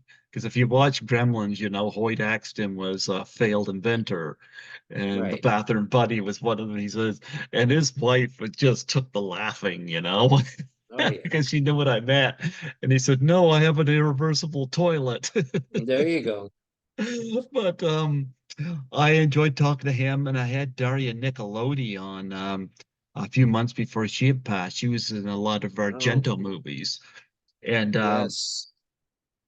the story behind her was that I reached out to her in 2016, and she turned me down.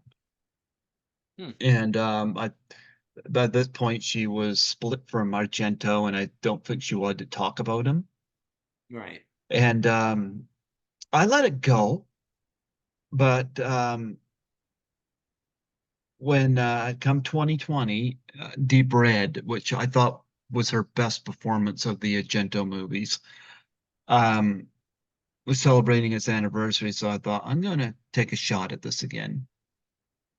Hmm. And in her words, she said this interview will likely not happen, but I Hmm. indulged her because I had something. You're right. The first convention Lisa invited me to was Horrorama, and Okay. Chris Alexander and Luis Cerez are the ones that Mhm. organize that. And they try to get very unique guests at these events, that you don't see a lot of. Sure. In 2019, I think it was 2019, they had Lamberto Bava. Well, And Lamberto had Daria in one of his movies, but of course Lamberto's the son of Mario Bava, right. one of the great Italian exploitation filmmakers. And That's his right. last movie, Shock, had Daria Nickelodeon in it. So I had brought this up to her, and I got this message back. She says, "Okay, I'll do this interview on two conditions." She said, "One, I want to express my love for Mario Bava because she had a Hmm. deep affection for him. And number two, she wanted to really express her love for her daughter, Asia Argento." Hmm. Hmm. And I said, "Absolutely." And I had her on. Now, we did talk some Argento. I wanted to talk about her performance in Deep Red, but I didn't go into the seven films. I talked briefly about Suspiria and working with a young Jennifer Connelly and Phenomena, Right. but I, Right. I kept it simple on that. By the end Hmm. of it, by the end of it, she said to me, she said, before I was very hard on you, but this was a fun interview. I enjoyed talking That's to you. great. That's terrific. It's Well, time that's for, what you want to hear. yeah. And so I was glad to make that happen. And I don't make money at this, but this is like I just work as a cleaner. Oh, I know. But this is sometimes when I'm cleaning, it's like, I can't believe I'm talking to people out of these movies that I grew up with and just loved, and Yeah. some of the stories that come out of it. So that that's been phenomenal for me. What do you got coming up? You got any film projects coming up that you're able to touch Uh, upon? well, yeah, there's possible something, but I can't talk about it. Um, I'm doing a lot of writing, and I hope to be able to have some stuff published this year. Hmm. And I'm always working on a lot of stuff. But yeah, there's a couple of film things that might be coming up in the next year. So we'll see. Yeah. How's Claire? What's that? How's Claire? Oh, she's okay. She's resting in the heat. It's very hot today. It's It 80 some is hot. degrees here. Yep. It's so hot here. I had to get a little portable fan. My cat's sleeping on the Yes. hardwood floor, you know? Oh yeah, yeah. Yeah. But yeah, it's very, very hot. But where was I going with that? You bet. Oh yeah, a project's coming up. Musically, what do you do musically? I loved Cadillac Christmas. I remember that was sent to me, and I played it at the station a few times. So, Um, well, I'm not working on anything right now. hmm I've been really concentrating on writing, hmm but I do have some, everything feeds everything else. So there have been some ideas that have come up in writing and in doing some other things that have made their way over into music. So yeah, I have some ideas about some stuff I want to try and do next. I'm just not quite entirely sure how I want to go about it, whether I want to just do it myself or whether I want to get with some other players or stuff like that, it was a weird, it was a very strange, just in the last couple of years. Um, the three of the original members, including my partner and songwriting partner, Roland DeVoyle, from my band, The Knights of the Living Dead, all died. Kelly Carmody, and Nino Del Pesco, guitar player and bass player, and Roland DeVoyle, who was my songwriting partner, and we formed a band together. And they all passed away within, like a few months of each other. Well, within a year of each other. And so that was a little weird. Ray Heron, the drummer, is still alive. We hmm talk from time to time, but I'm not quite sure yet. Uh, I just want to. I just want to. I want to let it sort of come to me. I've been listening to a lot of new stuff and everything, and there's a lot of really, really cool new music. And people say that, oh, there's no good new music. That's not true. It's just you have to look for it because major labels are doing what they always do, except there's really only two of them now, and independent labels are all over the place, but so you have to look around, but there are some really great acts. There's some really great artists. There's great songwriters and great players. So I'm just sort of looking around and all of that and what's going on and what's happening and getting an idea and listening. Because for me, the music thing all starts in my head when I hear some tune or some sound that I like. And then the first thing I do is I go and I look through everything I have to see if it already exists. Is it a song by somebody else that I just am remembering? And if I find it, great, then I listen to it. If I don't find it, then I realize, oh, well, I guess I have to make it. So that's what starts the ball rolling. And you start I start writing, that song, and then another one comes up, and that's, I think, just because of my training, because of my age with the concept of like the album format of being, somewhere between 10 and 12, 14 songs, they tend to fall for me in cycles like that. There tend to be like 10 songs in a row that are all essentially related in some way. And then you get to like song 11, and suddenly it's different and doesn't sound the same. And you think, oh, this must be from the next cycle that I haven't got to yet. So I don't know. I have to wait and see. What how often do you keep in touch with Timothy Van Patten? I know a lot of people want to see him do the conventions, but I have a feeling that he's not up for it.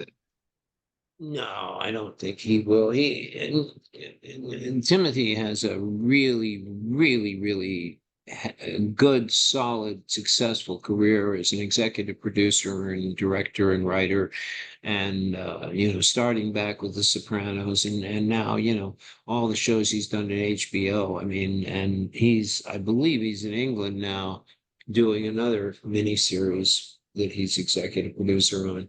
And he's married with a lovely family, and he has a marvelous gig, and he can pretty much make anything he wants. And I don't think he particularly he was never really a big. I never got the feeling that Timothy really wanted to be an actor. Yeah, He Lisa was clearly saying something wanted to like be that a too. director. He Yeah. clearly wanted to be a filmmaker of some kind because he was always prowling around and asking everybody what was going on and what are you doing and why are we changing this man and why what's that lens and why are we doing that? So it was very obvious to me that he was very interested in film, but not as an actor. I don't think that interested him. And I think he's very happy now. But I think Class of '84 for him is really a rather minor part of his past because it isn't really tied to anything that he's done since that has brought him great success, you know. So Class of '84 is just some little thing he did when he was a kid, as an actor, but now he's not that anymore. So no, I don't think and he certainly doesn't need the money, so I don't think you're going to see him out in any conventions. Yeah, yeah. No, do you recall the last time you saw Roddy McDowell before he passed? Oh, I don't have an actual recollection of when it was. I saw him several times. Hmm. Um, I think it was about a year before he died. And yeah. And we'd never worked together before Class of '84. I mean, I'd known him since I was 9 years old, but we never worked on anything. So that Yeah. was that was a lot of fun. Yeah, he Well, was great. well, I you miss were, him. yeah, you were a child actor. Like you've That's right. seen everything evolve and whatnot since way back. This is a loaded question, but your impressions of how things have changed. Obviously, the stuff comes in through my mind because I was born in '72, so I've definitely seen a lot of things change as well. But uh, your impressions of back then versus now.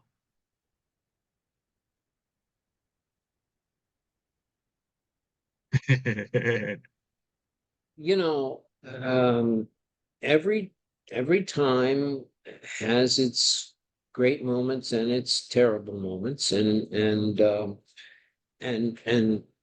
there was certainly a lot wrong with the way like the old studio system worked and the way people were treated and not paid and all kinds of stuff. There were also some good things to be said for that. I mean, as terrible a man as we now understand Louis B. Mayer probably was, he also was a guy who could say, "We're going to make Gone with the Wind now," and then it would be made. And that doesn't exist anymore. There is no one guy or woman, man anywhere who can say, we're going to do this now. Everything is by committee, and the committees are made up of people who are paid ridiculous amounts of money per year, and their job is not to get fired, which means don't make the wrong decision. And how do you not make the wrong decision? By making as few as possible. So, so that's one level on which things have changed. Technologically, things always change. I mean, Yeah. I mean, in the early part of the 20th century, people were cranking cameras with silver nitrate film through them, and it's been a pretty fast run up to now, where we're shooting, high definition, video onto the, 24 gig cards and stuff like that. But that's just gear, you know. What's behind it really hasn't changed. And that's the funny thing. It's still the circus. Hmm. We're still all in the circus. It's just, now we got like a shinier, brighter tent, or, the elephant's a robot or whatever it's, but it's all the same thing. The thing that I think is, and I've seen this before too, this is just a different thing Hmm. right now, because it's so easy and cheap to make a film. I mean, when I was coming up, making a movie was nearly impossible. I mean, you had to be a scientist, and you had to, I mean, you had to really know, technically this gear and this equipment, and it was expensive, and you needed special people to come in and run things. I mean, you couldn't just go out, and we're talking about Mitchell BNCR 300-pound 35 millimeter cameras and things like that. It was just impossible. Now, you can take your little DSLR Pentax, and your MacBook Pro, and with Final Cut on it, and you can go shoot anything you want, and you can treat it any way you like, and you can cut it. You can have these transitions and those transitions and this effect and that effect and all that kind of stuff. Thing is that it's all out of the same box. So after a while, you start to be able to recognize the effect and the transition and the cuts. And you start to know, okay, so that's Final Cut. Oh, that's iMovie. Oh, that's, and, and so these movies, they look great. They look like, $100 million, but there's not a lot of substance. There's not a lot of there's not much story. There's not much going on other than wonderful eye candy and sound, which is now available to people for no cost at all, really. I mean, it's and when the Coen brothers won a Best Editor Oscar for True Grit, Hmm. they had to admit that they had made up the editor's name, because in fact they had cut True Grit themselves in a hotel room on a couple of MacBooks. But they didn't think anyone would believe them or let them do that. So they made up an editor's name, and he won an Oscar. So so that's the wonderful part. But then the not so wonderful part is the people who have either a stifled imagination or no imagination, or don't believe they need an imagination, and decide that they have a camera and they have the equipment and the gear, that they're going to make a movie, and they can. And now there's all these delivery systems, through all these different streaming apps and stuff like that. They all need product. They all have to have it. They don't care if it's any good, and believe me, they don't, because most of it is shit. And so now you can get that stuff sold. You can actually get it marketed and sold. You can make the biggest hunk of crap in the world. I mean, this is the biggest scam now, is the found footage movies. I Yeah. mean, just take your phone and shoot a bunch of crap and cut it together on your Mac and call it a found footage movie. I mean, that's it.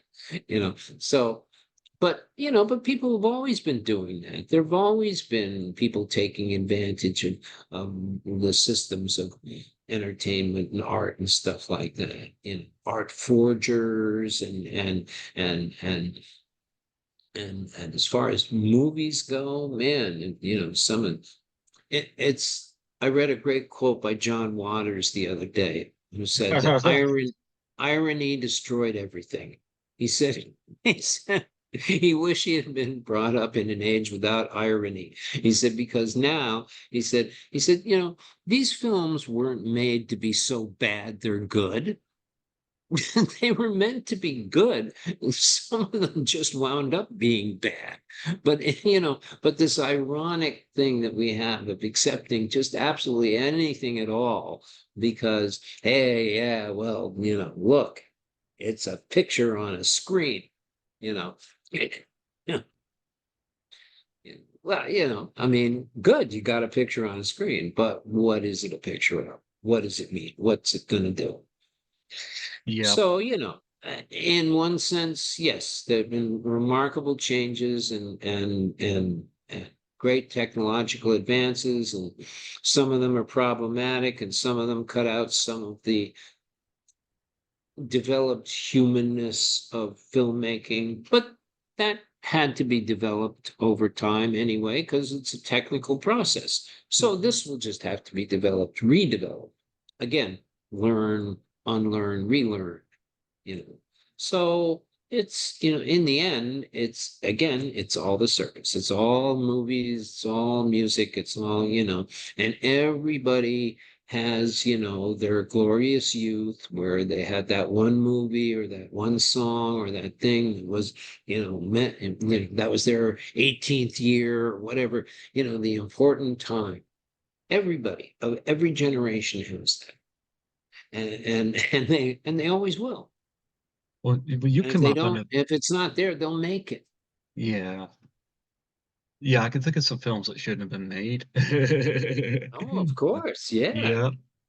But nonetheless, you come up in a family that came up in the business, you know. I mean, that must have been challenging growing up, you know, like um uh I don't have anything to compare it with, so I couldn't tell you. well, I was gonna say, you know, like I don't know how many siblings you have. I know Allison's involved in the industry and Just one, just Allison. oh, just Allison. Oh, Hmm. you see, I, I know that you've had people in your family involved in the industry through talking in your past interviews, but because I know Allison does the convention scene too. I've never met her. Um, I'll be honest with you. I've never seen Land of the Giants. Oh. Never seen it, you know. It's funny because meeting Susan Olsen at Chiller, Hmm. one of the first shows I remember growing up enjoying was the Brady Bunch, you know. Sure. But it is nice in this day and age to go back and look at some of these old shows, you know.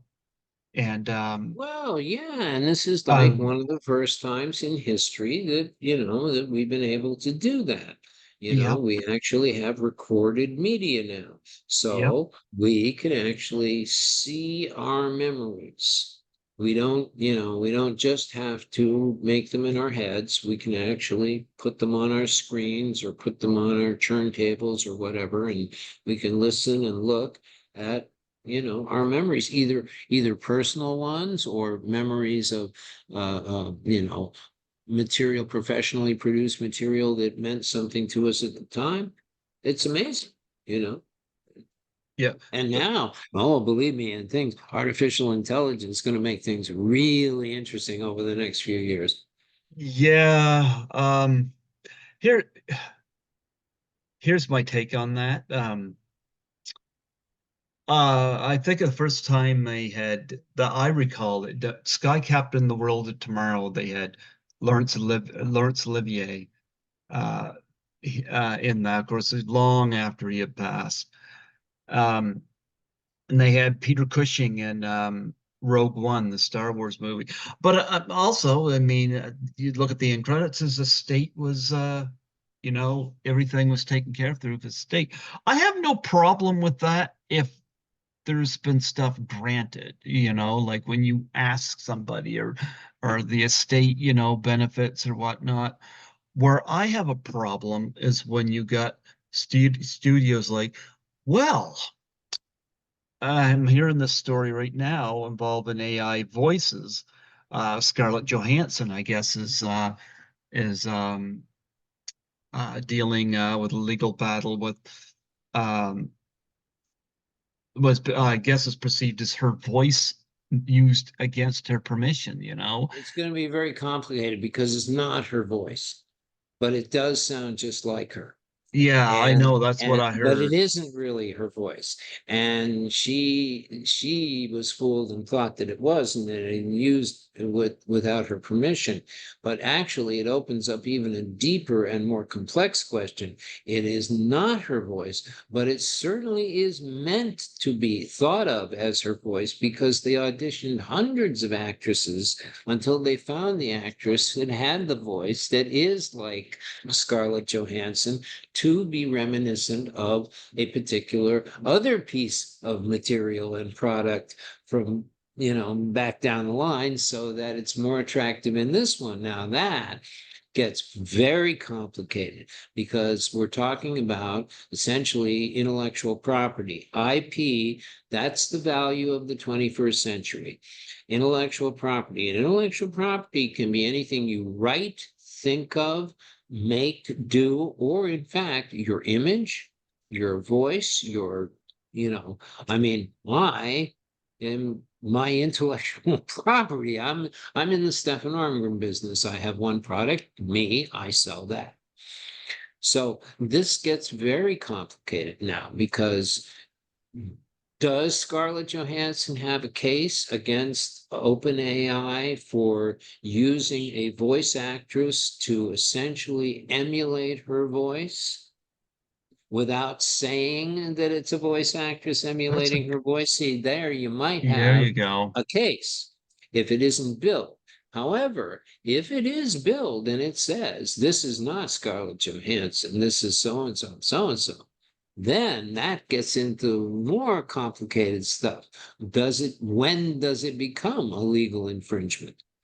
And visually it gets very, very complicated. So yeah, there's going to be all sorts of stuff. Well, when that big strike was on last year and everything, and they started talking about AI, and I thought, oh, don't even start, because that is going to be, I mean, streaming and residuals, fine. We fight about that stuff. But you get into artificial intelligence, you're going to be shut down for the next 10 years until you figure out how this works.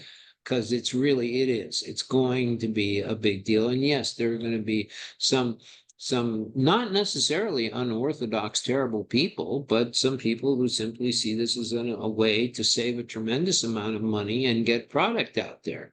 And they're going to do some things which are going to be very problematic for artists, and but human beings are never going to be cut out of this picture, because the reason being is because the only reason we read books or see plays or go to movies or look at paintings is because they all concern human beings, and we're human beings, and we want to see who we are, and we want to see people we relate to, and we want to see and hear about people we don't like and we do like, and then we're very egocentric. We want to know about ourselves. We're not interested in seeing what a machine is going to find entertaining for us. We're interested only technologically in the most realistic replications of humans that we can get. And this is why a lot of this fear that, oh my goodness, AI is going to wipe out human beings. No, it's the, and and there is no one, by the way, no scientist anywhere, no group of scientists, to anyone's knowledge, who is actually working on a way to make artificial intelligence sentient. Nobody's working on that. And the reason nobody's working on that is that we don't know what that means. We don't know what consciousness is. We don't know how to create that. we don't know how to recreate our consciousness. We know how to recreate neural receptors. We know how to recreate neural pathways, how to move electrons around, just like our brains. And that's what artificial intelligence is, a series of algorithms creating a neural network that mocks the brain. But we don't know how to create consciousness. We don't know how to create the kind of consciousness that says, I am me, one among many. We don't know how to do that. We don't even know how we do that. How could we make a machine that does it? Now, in a few years' time, an AI generator may figure that out itself and write its own program to do that. But simply becoming sentient. The worst thing I've heard about AI, actually, is from some people who were like trying to protect us from AI. Then one of them said, this group of scientists and sociologists, and one of them said, well, what we really need to do is make sure that artificial intelligence has a moral compass. And I heard that and I thought, oh my God, no. Whatever you do, do not give artificial intelligence a moral compass. Do not teach it the 10 Commandments because we don't obey any of those. If you give AI a moral compass, it'll kill us Oh, immediately. that was why Jesus went to the cross, because we screwed up so much on the Ten Commandments. Yep. Exactly. I mean, you can't give a series of algorithms and a neural network, a machine created neural network. You can't give it a moral compass because it will see things as being absolute, black and white, right, wrong, period. It will see it the way we all pretend we see it, but we don't. But it will see it the way that it will be commandments. And if AI has that in its consciousness and looks around at us, we're in some very deep shit because we don't obey our own rules. So don't tell artificial intelligence the rules because we don't follow them. Well, drugstore never followed rules. Oh, yes. Oh, drugstore had many, many rules. They were private and not very good for anybody else except drugstore, but they were rules. Yeah. Yeah. Going back to you and your sister and your family, was it challenging growing up in the business? Again, I don't really have anything to compare it to. I think I was extremely fortunate. I'm very grateful for the fact that it worked out the way that it did because I think I probably wouldn't have done very well um, doing anything else. And just, uh, and see, and there were just little things like my father was an orphan and for many, many years had no idea where he was from or his nationality or anything. And it was my mother who wrote like 10 years worth of letters, who eventually did find his family or what's left of him. But he was an orphan when I was, a kid. Okay. And so he was raised by the Salvation Army in an Icelandic family in Mozart, Saskatchewan. He didn't know anything about being a father. And so he was very uncomfortable with that at first. But then see what happened is that I started working. And they were both working. My parents were both working. My dad was doing, in Broadway, and my mom was doing voiceover stuff, or she was singing, cabaret at, Cafe Wa or one of these clubs here. And they would always take me with them to work. Hmm. Whoever was going to be off earliest would take me along. And so I've spent a lot of time backstage and places. And then when I started to work, when I was about 5.5, um, um, I had to have, an adult with me when I'm working. So, and most of the time that fell to my father because my mom was working. So it was a great opportunity for my dad and for me to develop this relationship that because he wouldn't have known how to develop a father-son relationship. He had no model for that. Hmm. But he did understand how to, deal with, an actor and another artist and how to, and he was an actor himself, so he knew what, people needed, wanted, and all that kind of stuff, which is why he became a personal manager and a very good one later on in his life. But he sort of became my personal manager and my mother's personal manager just by default. So he was going with me to the sets all the time. And we were traveling. I mean, we went to Europe together when I was a kid and all that stuff. So we had a really, really interesting, very, very close relationship that was very adult, actually. It was very founded on the business and what we were doing. And he had a great sense of humor and we had a lot of fun. So we had this great friendship and this sort of business relationship. Wasn't until he was diagnosed with Parkinson's disease, and I moved in with him to take care of him for the last 2 years of his life. Hmm. That time was really important because that was the time when we actually got to sit down a little bit and sort of develop the father-son relationship. And that was only 2009, Hmm. 2007 through 2009. But we had never had this father-son thing going. We'd always had the friendship, great respect for each other, and then the business relationship, which was also very good, a lot of fun. So yeah, it worked out fine. And no, I didn't feel awkward or difficult or I didn't, and I don't think I was any more pressured by anything than I would have been otherwise. I think if I'd have been just going to,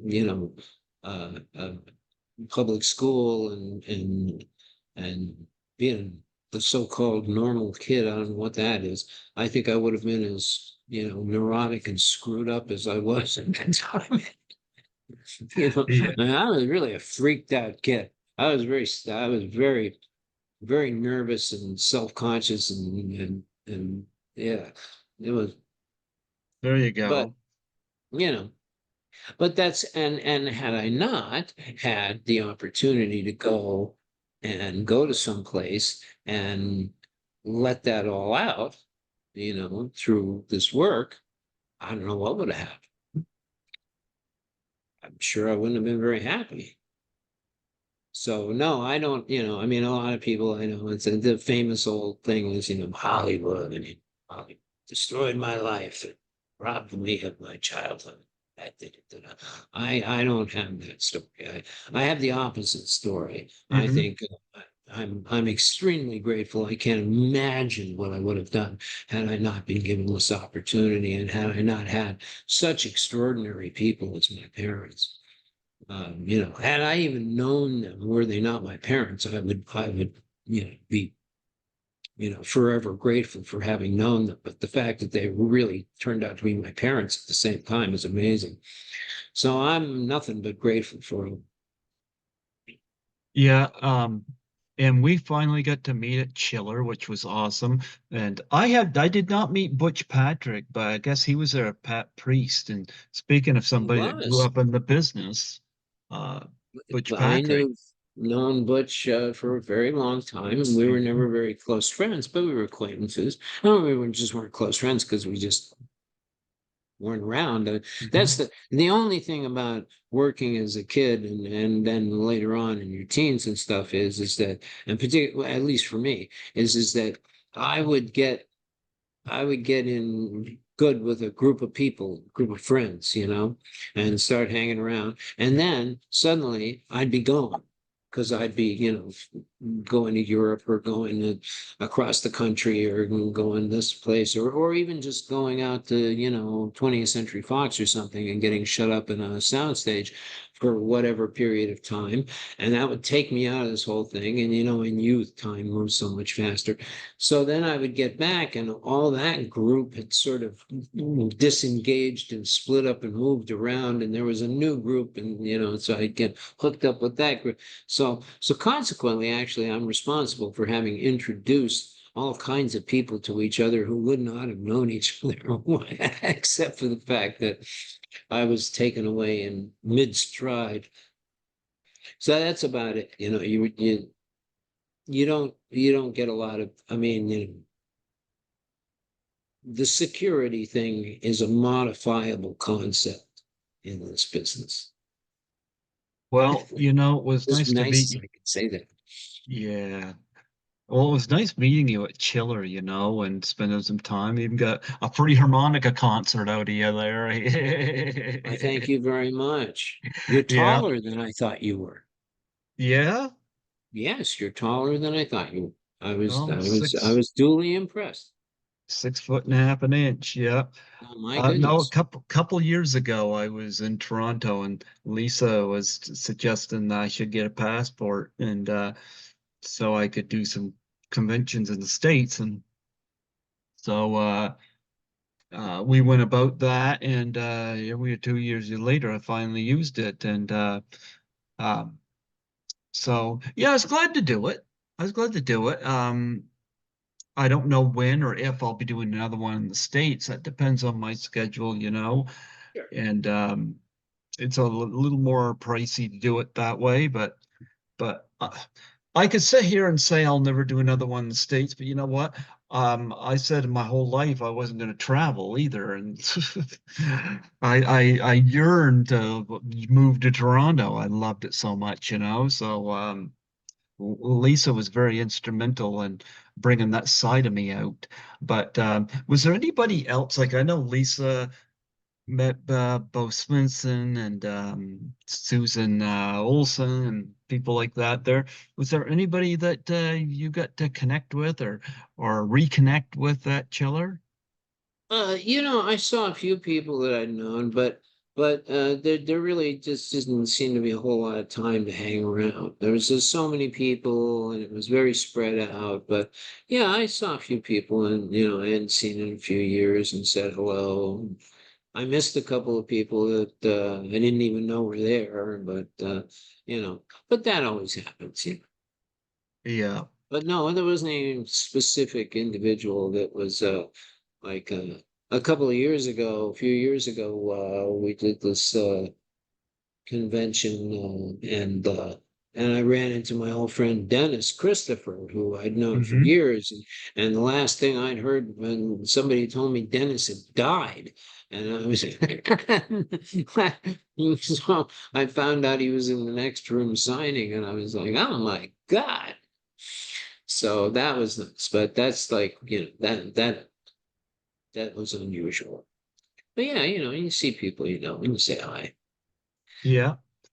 Yeah. I was glad to be there. I wasn't planning to meet Shatner, but Eddie put me right in the front of that. Like I asked him, I said, "How much is Shatner?" And I mentioned as my brother was watching. I'd like to try to bring something for my younger brother because he Hmm. watches Skittles here, who just popped up on screen, and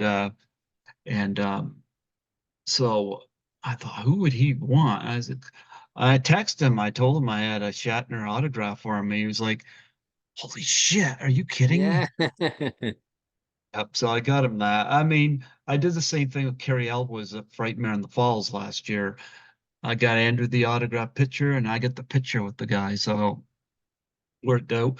Sybil Shepherd was really cool to meet.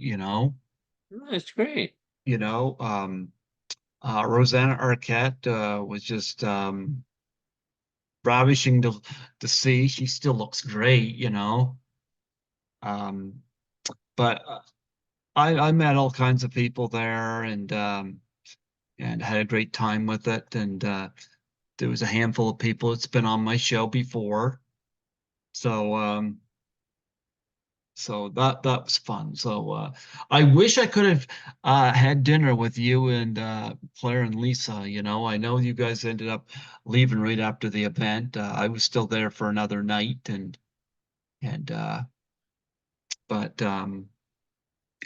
because my I've taken Porter back home and wanted to make sure that I had the most inexpensive flight as I could. So Yeah, right. yeah, so it was something different. It was something I'd never done before. I was happy to do it, and yeah, so you know, Excellent. yeah. No, I'm Now, glad you had a good time. Listen, my friend, we got to wrap this actually, up because we've I been. got one more question for you. Oh, okay. Yeah, how many times have you and Claire seen the Barbie movie? Be honest, come on.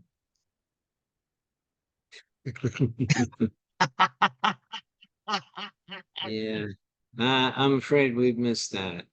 I'm not buying that for a minute. Yeah. I bet Tony'd seen it a bunch of times. Oh, probably. Actually, Isn't I did go. Tony's in it, isn't he? He must be in it. I went saw it because I mean Margot Robbie's easy on the eyes. So but No, no, yeah, we we missed that. yeah. Well, you know what, Stefan, it was wonderful having you come on here today and chat, we'll stay in touch. I like your Rolling Stone shirt you got on there, by the way. Is that what it is? I thought it was Cenotes. Oh, well, It's because it's backwards and you of can't course, read. if it was drugstore's version This is is Rolling the Stone. yeah, right. Voodoo Lounge. All right, my We friend. gotta do something about because we got this nice Leisha shirt. We gotta get a drugstore shirt.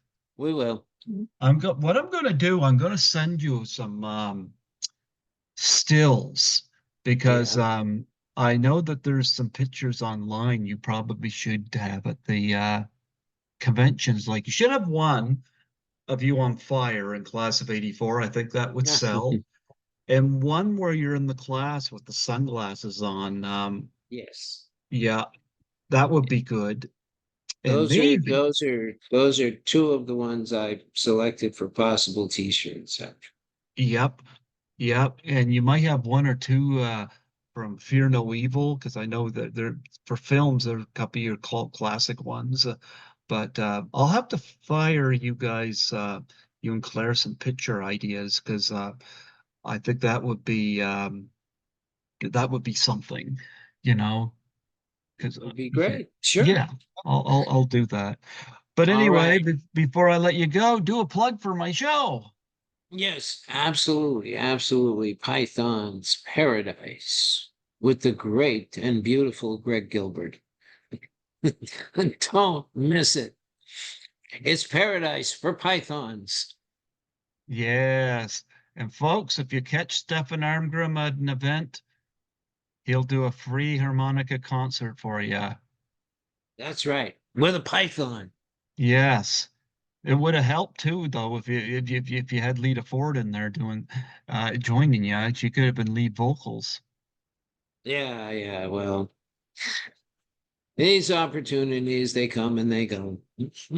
I was glad I caught that on because you were doing that and I just filmed it, and I was, but you tell Claire I said hello and tell her how much I appreciate her kindness to me at Chiller. It's really appreciated and very classy lady. Yes, she is. And I will certainly pass that on. Yeah, and heal your foot up. And I'll do that as well. Okay. Absolutely. All Thanks, right, Greg. take care. God bless you, man. You too, pal. Talk to you All right. soon. Bye bye. Absolutely. Yep, bye-bye.